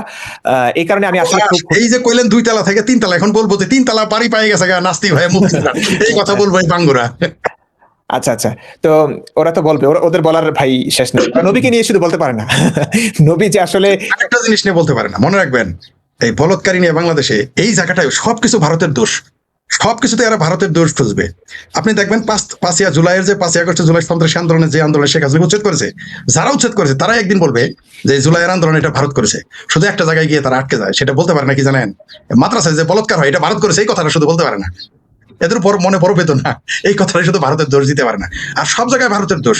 আপনি দেখবেন কয়েকদিন পরে এরা বলবে যে মানে মক্কায় যদি ঠাড়া পড়ে, মনে করেন কোনো কারণে প্রাকৃতিক ঘটনা তো ঘটতেই পারে, তাও বলবে ভারতের দোষ। আমার মনে হয় যে মক্কার যে কি হজরতে আসওয়াদ নাকি কি পাথর আছে একটা, কালা সাদা থেকে কালা হয়ে গেছে, পাপীদের চুম্মা নিতে নিতে সাদা থেকে কালো হয়েছে, সেই পাথর যে নিয়ে গেছিল যেখানে মুততো 30 বছর এখানে হাঁকছে মুতছে, সেই পাথর নিয়ে সেই পাথর টাকাতে ফেরে আনছে, মানে এটাই এখন শুধু বলতে পারতেছে না এটাও ভারত জড়িত ছিল। আরেকটা জায়গায় বলতে পারে না ভারত জড়িত ছিল, সেটা কারবালা ময়দানে যে এই যে নবীর বংশকে ধ্বংস করছে, এই জায়গায় শুধু বিজেপির নাম আর নরেন্দ্র মোদীর নাম নিতে পারে না। এই জন্য বাঙ্গু আর পাঙ্গু মুসলমান, মানে বাংলাদেশের ইয়ার মুসলমান, পাকিস্তানের মুসলমান খুব কষ্টে আছে। একটা ফতোয়া বানান তো, কি ফতোয়া দিলে এটা মোটামুটি করা যায়? আর একটা তথ্য দেই আপনাদের, যেহেতু আমাদের শিরোনাম হলো যে ইরান নিয়ে, ওটা ইরানে ফিরে আসে। আচ্ছা, বাঙ্গুদের সুলতান আজম, সুলতান উকে সুলতান এর দোকান আছে না? এর দোকান কোথায় এখন? সুলতান একা সুলতান এরতুগালের বংশধর, ক্লিন শেপ খলিফা, বাঙ্গুদের খলিফা, পাঙ্গুদের খলিফা, ভারতের ভাঙ্গুদের খলিফা। আপনার কি মনে আছে ইমরান খানের সাথে দেখা করতে গিয়েছিল এই বাঙ্গুদের ভাঙ্গুদের? আপনারা বুঝেন তো? বাঙ্গু তো বুঝেন, পাঙ্গু আর ভাঙ্গু হইলো পাকিস্তানের মুসলমান, ভাঙ্গু হইলো ভারতের মুসলমান। পাঙ্গু আর ভাঙ্গুদের যে খলিফা, এর দোকান তুরস্ক থেকে, বুঝতে পারছেন? সুলেমান, ডিজিটাল সুলতান সুলেমান পাকিস্তান এসেছে। ইমরান খান বলেছিল এই দেশেও যদি আপনি ইলেকশন করেন, মানে পাকিস্তানে, আপনি আমার চেয়ে বেশি ভোট পাই জয়ী হবেন। সেই মুসলমানদের খলিফা এখন কোথায়?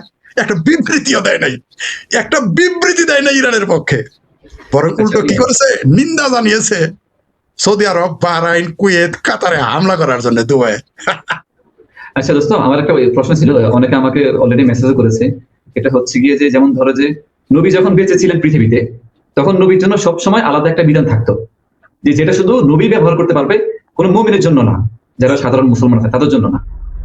এখন নবী তো মারা গেছেন, আমাদের জন্য যেমন দিয়ে গেছেন যে আমরা মরার পরে 72 হুর পাবো। যেমন ধরেন যে এখন ইরানের মধ্যে আয়াতুল্লাহ খামেনি মারা গেছে, সে এখন 72 হুর পাবে। কিন্তু নবীর জন্য আলাদা কোনো বিধান আছে কিনা, যে নবী মরার পরে নবীর জন্য আলাদা কি বিধান থাকতে পারে? আরে নবী তো মরার পর কি হবে বিশ্বাসই করতো না, বিশ্বাস করলে তো নবী নিজের জন্য কোনো বিধান দেখে গেছে কিনা? নবী 72 হোরের লোভ দেখিয়া নিজে ইচ্ছা মতো বিয়ে করে গেছে, উম্মতের জন্য 4টা, নিজের জন্য 4-এর অধিক অসংখ্য। এই যে হাফেজে নাম মেরা মুমে, মানে মেরা মুকা বাত ছিন লিয়া। আচ্ছা, তাহলে একটা প্রশ্ন আছে, সেটা হইলো যেগুলো শুধু নবীর জন্য আয়াত নাজিল হয়েছে, তাহলে সেগুলো এখন রদ হয়ে গেছে না, মানে বাতিল হয়ে গেছে না? তাহলে ওটা পড়ার দরকার কি? দেখেন, নবীর সঙ্গে সম্পৃক্ত যেগুলো খাস বিধান, মানে নবীর জন্য বিশেষ বিধান, সেগুলো সবগুলো কিন্তু নারী সংক্রান্ত। কারণ উম্মতের জন্য 4টা বিয়ে, নবীর জন্য 4-এর অধিক অসংখ্য, যতগুলো করতে চান। উম্মত কাউকে বিয়ে করতে চাইলে, সাধারণ মুসলিমরা কাউকে বিয়ে করতে চাইলে বিয়ের জন্য পাত্রীকে মোহর দিতে হয়, একটা মহারণা নির্দিষ্ট করতে হয়। নবীর জন্য মহারণা দেওয়ার প্রয়োজন নেই, নবী মহারণা ছাড়াই কোনো মেয়েকে ভোগ করতে পারেন। হ্যাঁ, নবীর সাধারণ উম্মত বিয়ের জন্য তার সাক্ষী লাগে, 2জন সাক্ষীর উপস্থিতিতে ইজাব কবুল হতে হয়। নবীর জন্য এমন কোনো বিধান নাই সাক্ষী ছাড়া বিয়ে হয়ে যাবে। সবগুলো কিন্তু নারী সংক্রান্ত, মানে নারী খাওয়ার জন্য নবীর বিশেষ বিধান। নবী বুঝি 72 হুরের মানে স্বপ্ন দেখেছে, এই লোক স্বপ্ন দেখলে এই লোক আরো বলতো মোহাম্মদ তো বোধাই ছিল না, সে যা করার দুনিয়াতেই করছে। 6 বছর তোমাদের নবী ঠিকই চালাক ছিল। হ্যাঁ, তোমরাই একটা কথা বলি, বোকা। মোহাম্মদ কিন্তু খুব চালাক, সবার বউ তার বউ, হ্যাঁ, কিন্তু তার বউ সবার মা, সবার বউ তার বউ, কিন্তু সবার বউ তার বউ, কিন্তু তার বউ হলো সবার মা। উম্মুল মুমিনিন হয়ে যায়। আপনি চিন্তা করেন ভাই, আয়েশা রাদিয়াল্লাহু তাআলা আনহা যখন নবী মারা যায়, তখন আয়েশা রাদিয়াল্লাহু তাআলা আনহার বয়স মাত্র 18 বছর। মানে একটা মেয়ের 18 বছরে আমাদের বাংলাদেশে বিয়ে হয়, তাই না? মানে বিয়ের মানে সর্বনিম্ন বয়স আর কি, প্রথম বয়স, অনেকে আরো পরে করে। আয়েশা যখন মারা যায়, তখন নবী যখন মারা যায়, আয়েশার বয়স মাত্র শুরু। কিন্তু এই আয়েশা জীবনে একটা বিয়ে করতে পারবে না, নবী বিধান দিয়ে গেছে। মানে কি পোলা হয়ে গেছে। হ্যাঁ, সব আজীবন যৌবনের সঙ্গে লড়াই করতে, লড়াই অবশ্য করে নাই, আয়েশাও ঠিকঠাক মতো করেছে, বরং এটা ভালো। আরে ভাই, তোমার স্বামী বদমাশ ছিল, তোমার স্বামী তোমার জীবন যৌবন সব ধ্বংস করে দিয়ে গেছে। ইসলামের ইতিহাসের ছাত্র যারা এরা জানে, আয়েশার 400 ছাত্র ছিল, ছাত্রী না কিন্তু, সমাজদার গেলি সারাবি কাফি, তার 400 ছাত্র ছিল। তিনি যতদিন জীবিত ছিলেন, তিনি খলিফা আলীর সাথে যুদ্ধে যখন হারলেন, এই যে উস্টের যুদ্ধ, তারা যে শাশুড়ি জামাই যে যুদ্ধ হইলো, এই যুদ্ধে তো আয়েশা হারার পরে তাকে এখন যেহেতু নবীর বিবি, সবার আম্মা, আলীর আম্মা, যদিও নবীর সবার বউ নবীর বউ, কিন্তু সবার নবীর বউ হইলো সবার আম্মা। পরে যেহেতু তার কোনো বিয়ের হাঙ্গা হবে না, তখন তাকে পাঠিয়ে দেওয়া হলো একটা নির্জন স্থানে, সেখানে সে আজীবন ছিল। তার ছাত্র সংখ্যা ছিল 400 মাত্র। এখন 400 ছাত্রের মধ্যে 4টা যদি শুধু মুহাম্মদের চরিত্র হয়ে থাকে, তাহলে কি হয়েছে? না ঠিক আছে, তার একটা অধিকার আছে, শারীরিক এটাই ত্যাগ আলাদা আছে, বিষয়, অধিকার ব্যক্তিগত। অবশ্যই আছে, অধিকার তো ক্ষুণ্ণ করেছে নবী। আমি তো বলবো যে না, কিছু পরকীয়া ভালো হয়। তুমি তুমি স্বামী হয়ে, হ্যাঁ তুমি 30-40টা বিয়ে করবে, তোমার স্ত্রী একটাও বিয়ে করতে পারবে না, আবার তুমি মরবার পরে তোমার স্ত্রী কাউকে বিয়ে করতে পারবে না। হ্যাঁ, এটা তো একটা অন্যায়। হ্যাঁ, তো সেই মেয়েটা যদি পরকীয়া করে, কিছু পরকীয়া, এটা বৈধ পরকীয়া আমি মনে করি, কারণ তার একটা অধিকার আছে। হ্যাঁ, একটা মানুষের জীবনের মৌলিক চাহিদা এটা, এই চাহিদাটা সে মিটাতে পারবে না এক বজ্জাত স্বামীর জন্য, এটা তো হতে পারে না। তো আয়েশাকে ধন্যবাদ, সাধুবাদ দেই। আয়েশা আসলে মানে করেছেন, প্রেম করে গেছেন, ইতিহাস থেকে পাওয়া যায়। ইফকের ঘটনা আমাদেরকে এটাই প্রমাণ করে, নবী থাকা অবস্থায় করেছে, কারণ ওইটাও দারুণ ছিল। আয়েশা নবী চালাক চতুর ছিল। নবীর বাগানের মধ্যে একটা মেয়েকে নিয়ে পর্যন্ত এখানে মধ্যে মানে জাউনিয়া। হ্যাঁ জাউনিয়া মানে ইয়ে করার এরকম চেষ্টা কোনো করছে। জিনিস করি নাই। আমরা তো জানি যে পাশের আরা জঙ্গলের মধ্যে বাংলাদেশের বাঙ্গুরা থাকে, নবীও ছিল, এটা তো জানতাম না। এইটা কি তো বলে, সাওয়াত বাগানে এক নারীকে হ্যাঁ। নিয়ে গেছে, এটা হচ্ছে হিবা, বুঝতে পারছেন? নবীর জন্য সূরা আহজাবের 50 নং আয়াত নামিয়ে, মানে কি এই বাকি হিবা বলতে নবীর জন্য তো মানে মানে মোহর ছাড়া, সাক্ষী ছাড়া বিয়ে জায়েজ ছিল। তো নবীর জন্য আলাদা বিধান আল্লাহ নাকি দিয়েছেন যে যে কোনো নারী এসে নবীকে হিবা করবে, মানে হে নবী, আমি নিজেকে আপনার কাছে হিবা করলাম, মানে আমার শরীরটাকে আপনার জন্য দান করলাম, আপনি আমাকে স্ত্রী রূপে ব্যবহার করতে পারেন। নবীর জন্য এটা বৈধ ছিল, এটা মানে যৌনদাসী, নবীর জন্য বিশেষ বিধান। স্পেশাল বিধান। মহান আল্লাহ তাআলা আমাদের নবীর নুনুভূতির প্রতি অসীম যত্নবান ছিলেন, যে যে কোনো নারী এসে নবীকে কত দয়াময় দিবেন। আল্লাহ, কত দয়াময়। কত দয়াময় আল্লাহ, শুধু নবীর জন্য দয়াময় ছিল। ওই মানে আফগানিস্তানে মানুষ মারা যাচ্ছে, পাকিস্তানে মানুষ মারা যাচ্ছে, আল্লাহর দয়া এখন নাই। ছোট শিশুরা মারা ওদিকে যাচ্ছে, তাদের প্রতি কোনো দয়া গাজাতে মায়া নাই। নিষ্পাপ শিশুদের লাশের মিছিল, আল্লাহর দয়া কাজ করছে। মেনে দুর্ভিক্ষে লাখ লাখ লোক মরে, আল্লাহর তখন ভারী কিন্তু খুঁজে পাওয়া যায় না। তা আল্লাহর দয়া মায়া একদম ভরপুর ছিল, টইটম্বুর ছিল নবীর যুগে, নবীর শুধু বিয়ে করবানোর ক্ষেত্রে। সেরারা জঙ্গলের মধ্যে কার নিয়ে শুভ, সেটাও মোটামুটি হ্যাঁ, দায়িত্ব তো দিয়ে দিই। তো ওই সাওত বাগানে এক নারীকে নিয়া, হ্যাঁ আচ্ছা এক সেকেন্ড, ওই যে আপনার আবার আমার কথা মতো, তাহলে কি পাশের আরা জঙ্গলে নিয়ে কারোর সাথে কিছু করা, সেটা কি সুন্নত হিসেবে বিবেচিত হবে? এটা নবীর ভালো লাগতো, দারুণ। বাগানে গিয়া আমি বুঝলাম না, এত বাড়ি ঘর থাকতে মানে নবী ওই স্ত্রীদের ঝামেলায় মনে হয় বাগানে নিয়ে গেছে। তো নবী হাত দিতে চেয়েছে, তুমি আমাকে তোমার নিজেকে হিবা করো, মানে তোমার শরীরটা আমাকে দান করো, সমর্পণ করো। হ্যাঁ। সমর্পণ করো। এটাকে আরবিতে হিবা বলে, সমর্পণ মানে সঁপে দেওয়া। নবীর খেদমতে নারীর শরীর সঁপে দেওয়া, চিন্তা করেছেন ব্যাপারটা, দয়াময় আল্লাহর কারিশমা। তো তো ওই নারী বলেছে, একদম নবীর ইজ্জত ফালুদা করে দিয়েছে ভাই, এটা তো মানে হেবা করে নাই, কি বলেন? না না, বলেছে কোন রাজকুমারী কি কোন বাজারিয়া লোকের কাছে নিজেকে সমর্পণ করতে পারে? একদম সরাসরি বলে দিয়েছে। পরে নবীর সাহাবীর আশেপাশে ছিল, নবী একটু লজ্জা পেয়েছে, আরে পরে তারপরে নবী হাত দিতে চেয়েছে, পরে বলছে আমি আল্লাহর পানাহ চাই, আমি আপনার থেকে, মানে আল্লাহর কাছে আপনার থেকে পানাহ চাই, আপনি এমন এক শয়তান, আল্লাহর কাছে। মানে যে সরমনের পীর ইসলামী আন্দোলন যেরকম লেখে, হে আল্লাহ, জামাতে ইসলামের হাত থেকে তুমি ইসলামকে বাঁচাও। হ্যাঁ হ্যাঁ হ্যাঁ, তো এত বড় শয়তান আপনি যে আপনার থেকে আল্লাহর কাছে আমি পানাহ চাই। তো আল্লাহ নিয়েই তো নবীর বিজনেস ছিল তখন, যখন আল্লাহ নাম নিল, আল্লাহর কাছে পানা চাওয়ার পরেও নবী যদি ধরতেন, আবার সাহাবারা তো আবার প্রশ্ন তুলতো, পরে নবী ছেড়ে দিয়েছে। হ্যাঁ, এখানে এটা নাকি বিবাহ ছিল। তাহলে তো পুরো ইজ্জত ফালুদা করে দিছে। এই ব্রাদার রাউলরা এটাকে বিয়ে বানিয়েছে না, নবী কোনো না কোনো ভাবে গোজামিল দিয়ে বলছে বিবাহিত একটা নারী নবীকে চিনবেই না, মানে আল্লাহর কাছে আশ্রয় চাবে নবীর থেকে, এবং বাজারিয়া লোক বলবে স্বামীকে, মানে বাজারিয়া মানে রাস্তার লোক, এটাই বোঝায়। হ্যাঁ, বাজারিয়া লাস্তার। তাহলে আপনাদের কাছে আরেকটা জানতেছে, আপনারা তো আপনারা দুইজনই হাফেজ, আর আপনি তো মুফতি এবং আলেম, মৌলানা। আমাকে একটা জিনিস জানান, বেহেশতে বুঝলাম হুরিদের কি কাম আছে, কিন্তু এই গেলমানের কি কাম? ওইখানে গেলমানের কি কাম? ছোট ছোট বাচ্চা, এদের কি কাজ থাকবে?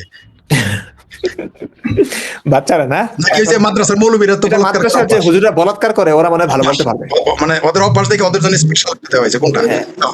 আমাদের ফরিদাবাদ মাদ্রাসা, ফরিদ ভাই, ফরিদাবাদ মাদ্রাসার এত বড় মাদ্রাসা, বাংলাদেশের ঢাকার মধ্যে অন্যতম বৃহৎ মাদ্রাসা এটা।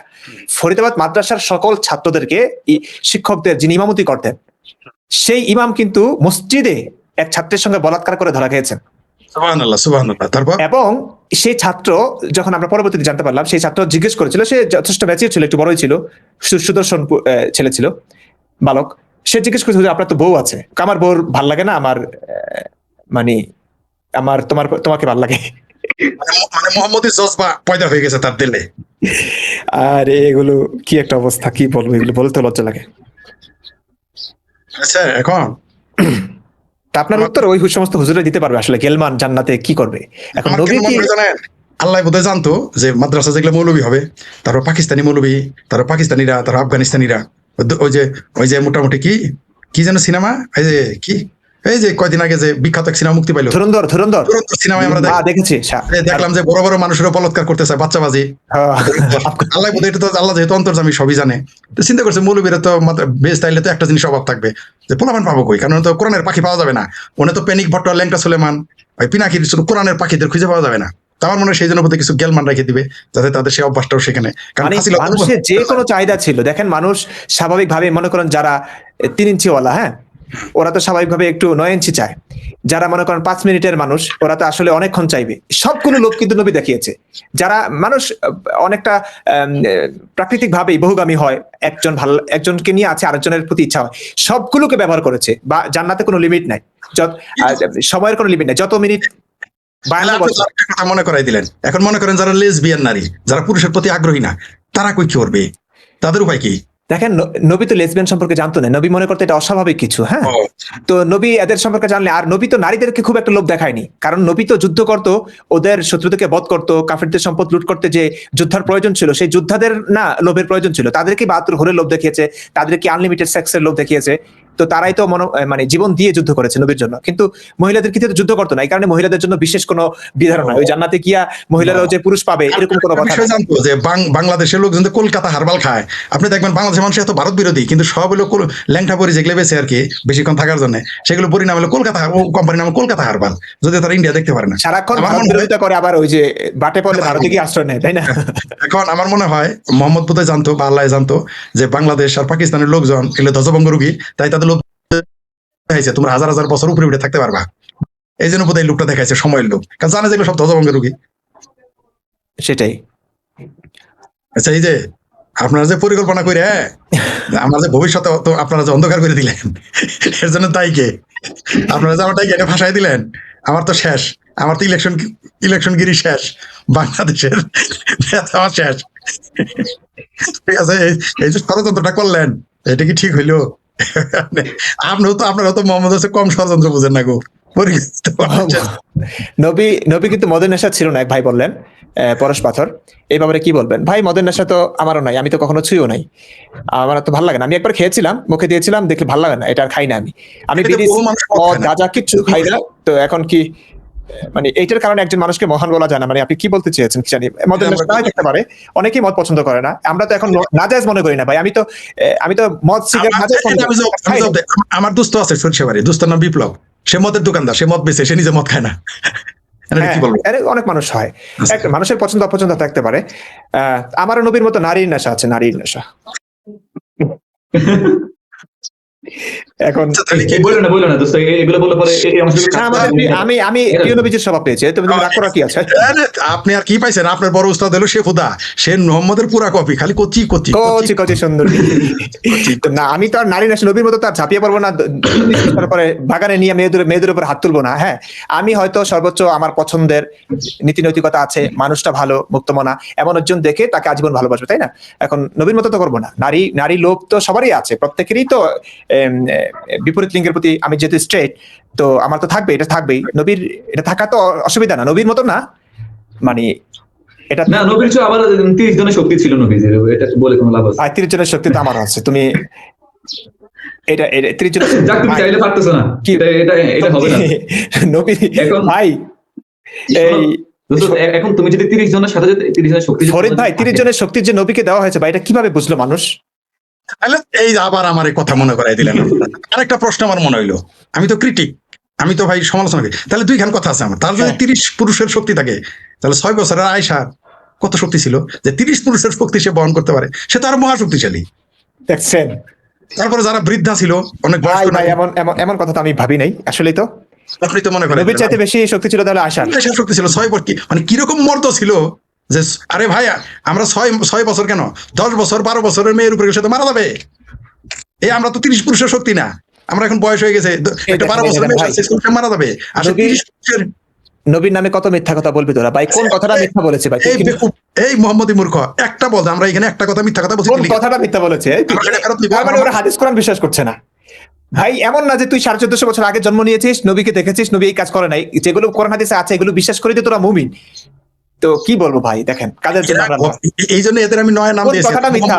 পৃথিবীতে মূর্খ দুই প্রকার, একটা হলো মূর্খ আর একটা হলো মোহাম্মদী মূর্খ। এরা হলো মোহাম্মদী মূর্খ, এদের আপনি বুঝাইতে পারবেন। এদের মূর্খতার ভাই, শেষ unlimited। এরা কি বালছাল জানে কি জানে, যেটা ওই হচ্ছে জানে কি জানে, unlimited। লিখেছে বানান পর্যন্ত ঠিকঠাক লিখতে পারে না। হ্যাঁ, তো আসলে এদেরকে মানুষ করাটা আসলে কঠিন। আসলে আমরা কি করছি, কি আর করবো? আমাদের নেশার দরকার কি? 6 বছরের শিশুদের প্রতি আগ্রহ ছিল, ওই চাইতে তো বড় নেশা ওইটা। খামেনিকে জান্নাতে পাঠিয়েছেন। হ্যাঁ হ্যাঁ হ্যাঁ। আলহামদুলিল্লাহ, আলহামদুলিল্লাহ। শিয়ারা তো কাফের, শিয়াদের জন্য কি বেহেশত আলাদা, জান্নাত আলাদা? না তো দোস্ত, তুমি এটা মনে করে না যে খামনি মারাতে আমি খুব খুশি হয়েছি। হ্যাঁ ভাই সবাই বলেন আমিন, এই সবাই বলেন আমিন। এই যে একজন এক ভাই আল্লাহ মাদ্রাসায় বলৎকারী হুজুরদের উপরে গজব নাজিল করতে পারে না। ফরিদ আরে ভাই, দুই বছরের ফরিদ ভাই, আল্লাহ মহাবিশ্বের মহা ক্ষমতাধর আল্লাহর গজব ফেলতে আসলে কয় মিনিট লাগার কথা? কয় মিনিট লাগার কথা ভাই? কোন কোন হ্যাঁ, কোন বললেই হয়ে যাবে, তাই না? হুম। আল্লাহ তো চাইলে এক্ষুনি ফেলতে পারে না? হে আল্লাহ, আপনি আমাদের এই 3 নাস্তিকের উপর এক্ষুনি গজব নাজিল করুন, যদি না করেন আপনি মিথ্যা প্রমাণিত হবে। আল্লাহ আমিন। আমিন। সুম্মা আমিন, সুম্মা আমিন, সুম্মা গজব আমিন। পড়লো না? এই সবাই যে হাসছে। এইভাবে যেন, আচ্ছা কোন সময় যেন এইভাবে দোয়া করতে হয়? বৃষ্টির জন্য নাকি? এইভাবে হ্যাঁ, ওই বৃষ্টির জন্য মানে না, সবসময় দোয়াটা এইভাবে করতে হয় যেন আকাশ থেকে কিছু একটা পড়ছে আর আপনি সেটা ক্যাচ করতে পারবেন, ধরতে পারবেন। এভাবে দোয়া করা উচিত। আল্লাহ মাদ্রাসায় যে বলৎকার করে 4 বছর 5 বছর গজব ফেলায় না, 2 বছরের শিশুকে বাংলাদেশে রেপ করেছে, আল্লাহ তখন কেন গজব ফেলায় না? আমরা তো দেখলাম না। তোমার আল্লাহ ওই নবীর কি বলবো ভাই, খারাপ ভাবে বললে তো আসলে এরা বলবে যে আক্রমণাত্মক বলে ফেলছি, মানে আমরা তো বোঝানো যাবে না, বলতেছি। কিন্তু এরা যে আক্রমণ গুলো করছে আমাদেরকে। হ্যাঁ, না না ফরিদ ভাই, এটা বলতে বলতে এটা পরীক্ষা, এটা আল্লাহ তাআলা পরীক্ষা করছেন। ও পরীক্ষা, ও তাহলে আমরা একটু পরীক্ষা নিতেছি, অসুবিধা কি? হ্যাঁ, আল্লাহ বলাৎকার করে পরীক্ষা নিচ্ছে, মানে আল্লাহ আল্লাহ বলৎকার। আসিফ ভাই বলে না যে আল্লাহ রে কুত্তা দিয়ে মানে মানে কুত্তা দিয়ে পিটাবো। আসলে আসলে আসলে এমন করে বলা, মানে কি বলবো, এগুলো অসহায় হয়ে বলে আর কি। আসিফ ভাই যখন মুমিনরা আক্রমণ করে তখন এইভাবে কথা বলে, আসলে ঠিক নাহলে আপনাকে তো আসলে এমনটাই করা উচিত যে আল্লাহ বলাৎকার করে পরীক্ষা নিতে চায় একটা নিষ্পাপ লোকের, যার কোনো প্রশ্ন করি, নাই। আপনাদের একটু আইকিউ টেস্ট করি। হ্যাঁ। আপনারা তো বড় মৌলানা, একটু আমি টেস্ট নিয়ে এবার মৌলানা না হয়ে বলেন তো, কোন সুন্নি দেশে শিয়া মুসলমান বেশি? বলেন। হ্যাঁ, কোন সুন্নি দেশে? কোন সুন্নি দেশে, কোন সুন্নি মুসলমানের দেশে শিয়া বেশি? দেশের নাম বলেন, শিয়া মুসলমান বেশি। সুন্নি দেশে, এটা আমাদের বাংলাদেশ মনে হয়। আজীবন কাফের কাফের বলে এসছে, যারা তাদেরকে কাফের বলবে না তারাও কাফের, এখন সব সিয়া হয়ে গেছে। বুঝতে এরা যে পারছেন? কোন দিকে যাবে ভাই, না ইধার না উধার, মানে এরা- কোন দিকে যাবে এরা নিজেরাই কনফিউজ। এরা না ইধার কা না উধার কা, এরা হচ্ছে দবিকা কুত্তা। এরা এটাকে বোকাচন্দ্র বলে দাস, দবিকা কুত্তা, বুঝছেন? এরা দেখেন যেখানেই যাবে বোকাচন্দ্র দাস হয়ে থাকবে। সারা জীবন বইলে আসলো, ও ভালো কথা।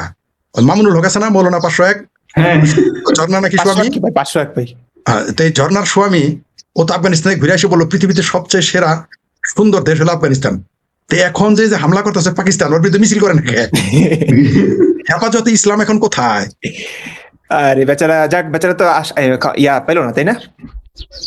আমি তো ভাবছি যে জয়ী হবে, ভালোই হবে, 501 আর অনেক 501 যেতে পারতো, মানে তাহলে রিসোর্টের ব্যবসায়ীদের একটু উপকার হইতো, রিসোর্টের হ্যাঁ হ্যাঁ হ্যাঁ। না, 500 ডবল হবে, তখন হবে থেকে 1002। ও তখন 1002। আচ্ছা, এই মৌলবী যে বললো এটা বউ, তো তার হলফনামায় তো বইয়ের নাম ওইটা লেখা নাই, তাহলে বিষয়টা কি দাঁড়াইলো? ভাই ধরা খেলে বউ না। আচ্ছা আমি বুঝি না, যখন এই যে ইসরায়েল যখন হামাসের উপর যখন আক্রমণ করছে তখন ঠিকই মিছিল নিয়ে একদম উড়িয়ে দিবে একদম ইসরায়েল। হ্যাঁ, আরে এখন কই, এখন তো ওই যে পাকিস্তান বাবারা যখন মারতেছে এখন আফগানিস্তান। ভাই ওরা মারলে ওরা জিতে গেছে, ওরা মার খেলে ওরা জিতে গেছে, মানে সর্বাবস্থা ওরা জিতে যাবে।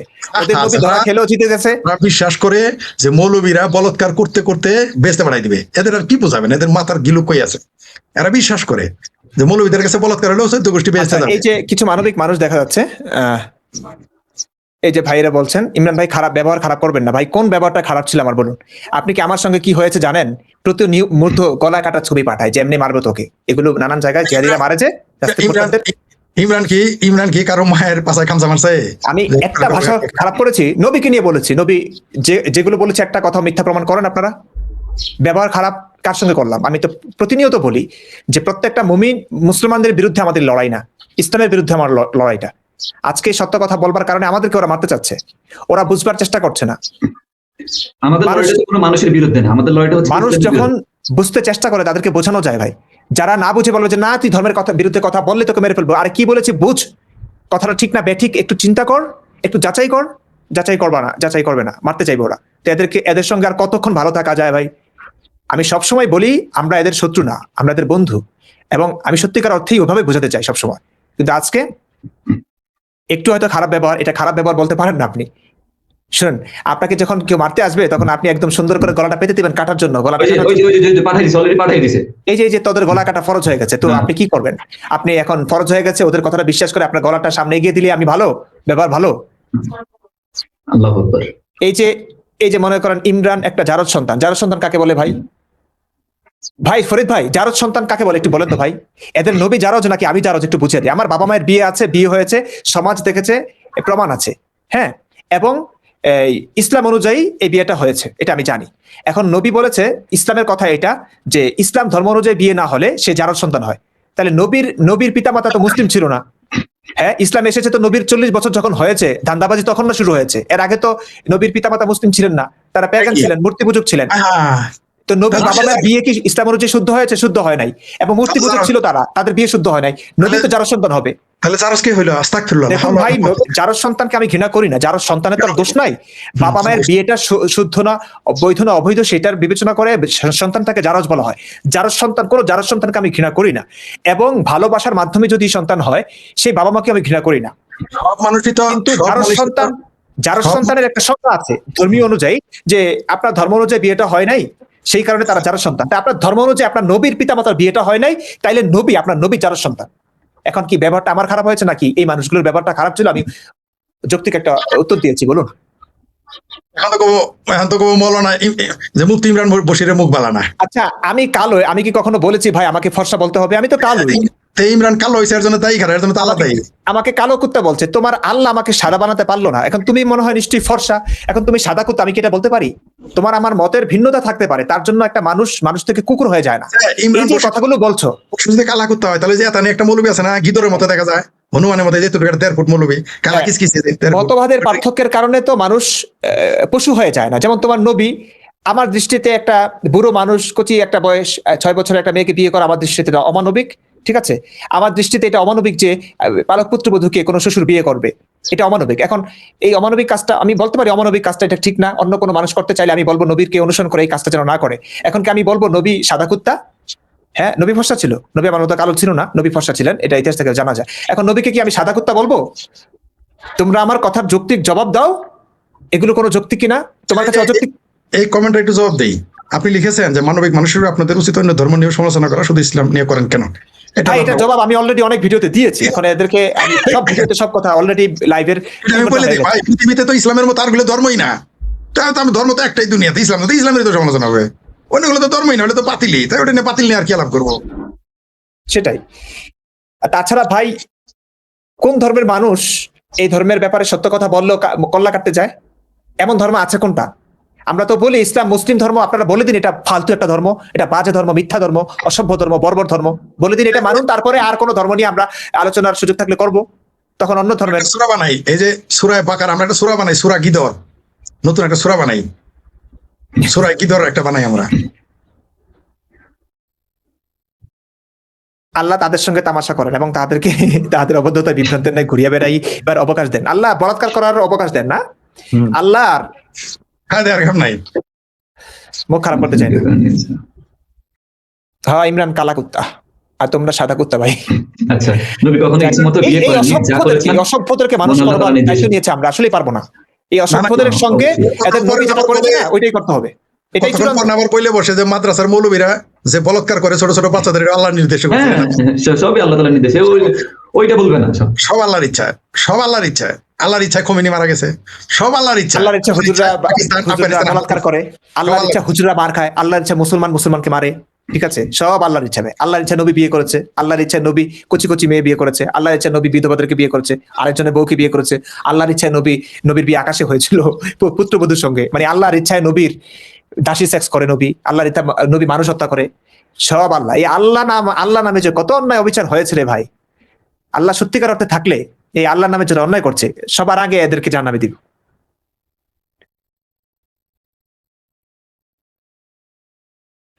থাক, অনেক কথা হলো। ফরিদ ভাই, আর কিছু কথা থাকলে আপনার শেষ বক্তব্য দিতে পারেন। আমরা মূল বিষয়ে ফিরে যাই, এগুলো আমাদের বিষয় ছিল না। পাবলিক এখানে খোঁজাখুঁজি করতে এসে কিছু করতে সাপ বাড়াইছে, এর জন্য আমরা আসলে এটা আমরা করতে আচ্ছা, চাই আপনারা না। দিলে আমরা আসলে সেটা নিয়ে কথা বলবো। আমরা আমরা কিন্তু চাচ্ছিলাম যে প্রথমে- খোমেনি নিয়ে আলোচনা জি করি। পৃথিবীতে একটা আলট্রা ফ্যাসিস্ট এর পতন বহু আগে হওয়া দরকার ছিল। এই মানবতা বিরোধী, নারী বিদ্বেষী, মানুষের অধিকার বিদ্বেষী এই খোমেনির পতনটা খুব জরুরি ছিল। এখন হয়তো সমালোচনা থাকতে পারে যে খোমেনির পতন যারা ঘটিয়েছে তাদের পদ্ধতিটা ভুল ছিল, এটা হতে পারে। বিষয়টা এরকম যে অপারেশনটা কাঁচি দিয়ে হয়েছে নাকি ছুরি দিয়ে হয়েছে নাকি দাওবড়ি দিয়ে হয়েছে, বিষয়টা এরকম আর কি। তো বিস্ফোরা হলে অপারেশন করতেই হবে। কিন্তু যারা খোমেনিকে সমর্থন করেন তাদের উদ্দেশ্যে বলবো, আপনি আমেরিকার সাম্রাজ্যবাদের 100 বার বিরোধিতা করেন, সমস্যা নেই, আপনার অধিকার আছে। কিন্তু যদি আপনি মানবিক মানুষ হয়ে থাকেন, ইরানের এই আলট্রা ফ্যাসিস্ট খোমেনিকে সমর্থন করার একটা কারণ নাই, নট এ সিঙ্গেল রিজন যে আপনি খোমেনিকে সমর্থন করবেন, প্রশ্নই আসে না। আপনি আমেরিকা পছন্দ করার 100টা কারণ থাকতে পারে, কিন্তু একটা কারণই থাকতে পারে যদি আপনি বাঙ্গ মুসলমান হইলেও হবে না, কারণ শিয়া ইসলামের দৃষ্টিতে শিয়ারা কাফের। সুতরাং কোনোভাবেই মানে মানবতা বিরোধী হিসেবে, নারী বিদ্বেষী হিসেবে আপনি যেমন শিয়া খোমেনিকে আপনি সাপোর্ট করতে পারেন না, মানবিক মানুষ হিসেবে করতে পারেন না, মুসলমান হিসেবে পারেন না। কারণ ইসলাম ধর্মে শিয়ারা হচ্ছে পৃথিবীর সকল, বিশেষ করে যারা আহলে খবিশ আল খবিশ, সবচেয়ে বড় মুসলমান যারা বাংলাদেশের, তারা সকলে একযোগে বলেছে শিয়ারা কাফের। তাহলে আপনারা কেন ওদের সমর্থন করবেন? ধর্মীয় কারণে নেই, মানবিক কারণে নেই। তারপর যারা করতেছেন, কেন করতেছেন আমাদের বোধে আসে না। সেটা আপনাদের অজ্ঞতা না মূর্খতা না ভণ্ডামি, সেটা অবশ্য গবেষণার বিষয়। কারণ আপনারা সবাই যে অজ্ঞ তা তো আমি বলতে পারি না, ভণ্ড হইতে পারেন। জি জি ফরিদ ভাইয়ের সঙ্গে অনেকে লাইভ করতে বলেছেন, আমরা চেষ্টা করব এবং নতুন কিছু কাজও দেখবেন আশা করি, একটু নাটক ফাটক, একটু বিনোদনমূলক কিছু। খুব শীঘ্রই আমরা শীঘ্রই ফরিদ ভাইয়ের সঙ্গে আমাদের ভিডিও দেখবেন। ফরিদ ভাইকে জিন্দাপীর না কি বানাই কে জানে, আমি আমার স্ক্রিপ্ট লিখছি আমি। তো নতুন কিছু দেখবেন, সঙ্গে থাকবেন। এবং আপনারা যারা আছেন, অনেকে কথা বলতে পারছেন না, আমি জানি। আমি যে কথাগুলো বলছি এই কথাগুলো অনেকেই বলতে চান। এই কথাগুলো একা আমার নয়, এই কথাগুলো আপনাদের অনেকের, লক্ষ মানুষের।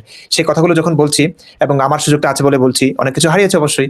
আপনারা যারা এত কিছু বিসর্জন দিয়ে বলতে পারছেন না, তারা অন্তত এই কথাগুলো একটু শেয়ার করুন। আপনাদের 2-4 জন বন্ধু, 4-5 জন বন্ধুকে টার্গেট করে, ভালোবেসে, ঘৃণা করে নয়, কারণ কোনো মানুষকে ঘৃণা করা উচিত না। যে সমস্ত মুসলিমরা আপনাকে মারবার চেষ্টা করছে, সেই মানুষটাকে ঘৃণা করা উচিত না, কারণ সেই মানুষটা মারবার চেষ্টা করছে ধর্মের জন্য।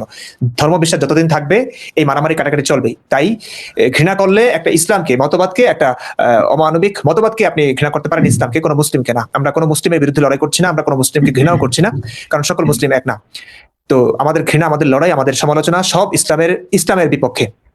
ইসলামের বিপক্ষেও না, ইসলামের মৌলিক সত্যটা, চূড়ান্ত সত্যটা, বাস্তব সত্যটা আমরা তুলে ধরছি মানুষের কাছে। এবং সেটি তুলে ধরে আমরা জানাতে চাই যে ইসলাম আসলেই স্ববিরোধী, অনেক অসঙ্গতি আছে, এই ধর্ম কখনো সত্য হতে পারে না। এবং এটার উদ্দেশ্য এটা যে এই মিথ্যা ধর্ম নিয়ে আপনারাও বিভ্রান্ত হবেন না, আপনারাও আপনাদের জীবনকে বন্দী করবেন না, এবং এই ধর্মের জন্য মানুষকে মারবেন না, নিজেরাও মরবেন না। এটাই আমাদের উদ্দেশ্য, এটা ছাড়া আর কোনো উদ্দেশ্য নাই ভাই। তো এটাই হচ্ছে মূল কথা। তো আমাদের এই কথাগুলো, বিশেষ করে আমাদের তাত্ত্বিক আলোচনাগুলো, যেগুলো আমি স্ক্রিপ্ট লিখে অনেকে একসঙ্গে আমরা উপস্থাপনা করি, এই একটা ভিডিওর জন্য আমার প্রচুর পড়াশোনা করতে হয়, প্রচুর ঘাটাঘাটি করতে হয়। তো অনেকদিন ধরে এরকম ভিডিও আনতে পারছি না। রমজান নিয়ে একটা ভিডিও আনা দরকার। আমার এখন স্ক্রিপ্ট লেখা শেষ হয়নি, গবেষণা শেষ হয়নি। আমি এর মধ্যে নতুন একটা নাটকের কাজ করছি, এবং ঈদ উপলক্ষে একটা নাটক হয়তো আপনারা পেয়ে যাবেন, যেটা আমি চাচ্ছি আপনারা অপেক্ষায় থাকুন এবং ভালো কিছু পাবেন আশা করছি। এখন থেকে নিয়মিত ভিডিও পাবেন। এনাম সুস্থ হয়েছে, আমিও সুস্থ আছি। আমাদের জন্য শুভকামনা করবেন, এবং আপনাদের সকলের জন্য শুভকামনা রইল। ভালো থাকবেন, সুস্থ থাকবেন, সবসময় নিজেকে সুস্থ রাখবেন, এবং মানবতার কল্যাণের জন্য, মানুষের জন্য কাজ করবেন। এতে একটা আন্তরিক তৃপ্তি আছে। আমি জানি প্রত্যেকটা মানুষের জন্য কিছু করতে পারলে মানুষ শান্তি পায়, প্রশান্তি পায়। সেই প্রশান্তির জন্যই আসলে আমি এই কাজটা করছি, নইলে এত কিছু হারিয়ে আসলে একটা মানুষ সুস্থ থাকতে পারে না। তো ফরিদ ভাইয়ের কথা বলেন, এনামের কথা বলেন, এই একটা মানুষ বাবা মা ছাড়া আছে, পরিবার নাই, কিছু নাই। আমাদের একমাত্র ভরসা আপনারা, যারা মুক্তমনা আছেন, যারা ধর্মের ভাওতাবাজি বুঝতে পেরেছেন, যারা মানুষের মুক্তি চান। তো এরা আমাদের পরিবার, আপনারাই আমাদের ভালোবাসার মানুষ। আপনাদের কারণে আমরা সুস্থ আছি। আপনারা আমাদের কথা শুনেন এবং এই কথাগুলো প্রচার করেন, এই আশায় আমরা আছি। এই স্বপ্ন দেখছি আমরা, সুন্দর একটা পৃথিবী গড়বার স্বপ্ন নিয়েই আমরা বেঁচে আছি, ভালো আছি। আমি আশা করি এবং আপনাদের কাছে অনুরোধ করবো, আমাদের ভিডিওগুলো সর্বোচ্চ প্রচার করবেন আপনারা। স্বাভাবিকভাবে নাস্তিকদের ভিডিও দেখা যাবে না, নাস্তিকদের ভিডিও দেখলে পাপ হবে, এই সমস্ত কথাবার্তা বলা হয়। আমরা ভাই নাস্তিক না, নাস্তিক হলেও কোনো সমস্যা না। নাস্তিকরা কি বলে সেটা দেখা উচিত। আমরা আমাদের প্রত্যেকটা কথা কোরআন হাদিসের রেফারেন্স দিয়ে বলি। বাংলাদেশের সর্বজন বিদিত আলেম যারা আছেন, তাদের সঙ্গে ডিবেটে বসার জন্য আমরা প্রস্তুত আছি। সবসময় আমাদের চ্যালেঞ্জ, মানে আহ্বান জারি আছে। আপনারা যদি পারেন, ক্ষমতা যদি দেখাতে চান, আমাদের কল্লা কাটতে তো পারবেন না ভাই, অনেক কঠিন হয়ে যাবে। আপনাদের ভাড়াও নাই, অন্য একটা দেশে গিয়ে পারবেন আসবেন, সেই ক্ষমতা আপনাদের নাই। এই মিথ্যে ক্ষমতা দেখিয়ে লাভ নাই, আল্লাহর কাছে বিচার দিয়েও লাভ নাই। আল্লাহ আমাকে অনেক সুস্থ রেখেছেন, আল্লাহ সত্যের পথে যদি থেকে থাকে তিনি সত্যের পক্ষে আছেন। তো মারতে পারবেন না, কাটতে পারবেন না, এগুলো না করে আপনাদের ক্ষমতাটা দেখান, বড় বড় হুজুরদেরকে একটু বসান, আমি একটু দেখিয়ে দিব যে এই হুজুররা আসলে কোন ইসলাম প্রচার করছে, কিভাবে লুকাচ্ছে, আপনাদেরকে ধোকা বানাচ্ছে, বোকা বানাচ্ছে, আপনাদেরকে ধোকা দিয়ে বোকা বানাচ্ছে, এই জিনিসটা আমি দেখাবো। তো এই ক্ষমতা আমাদেরকে না দেখিয়ে মারামারি কাটাকাটি একটু বন্ধ করে নিরপেক্ষভাবে ধর্মটা নিয়ে সমালোচনার পথটা একটু খুলে দিন, আমাদের ভিডিওগুলো দেখুন, বুঝবার চেষ্টা করুন। আপনি একটা গোজামিল দিবেন, একটা গোজামিল দিতেই হবে, একটা কথা বললেই হলো, এরকমটা না ভাই। আপনার বিবেক আছে, বিবেক সবচেয়ে বড় আদালত। একটু ভাবুন, বুঝুন আমাদের কথাগুলো আসলে সত্যি কিনা, যৌক্তিক কিনা, তারপরে আপনি সিদ্ধান্ত নেবেন। ভালো থাকুন, সুস্থ থাকুন। অনেকক্ষণ যারা ছিলেন আমাদের সঙ্গে অনেক অনেক ধন্যবাদ, আপনাদের সকলের জন্য শুভকামনা। ফরিদ ভাই, আপনাকে অসংখ্য ধন্যবাদ, আমাদের সময়টাকে আরো বেশি সুন্দর করেছেন আপনি। এসে মাঝে মাঝে আসবো, আমরা একসঙ্গে কথা বলবো।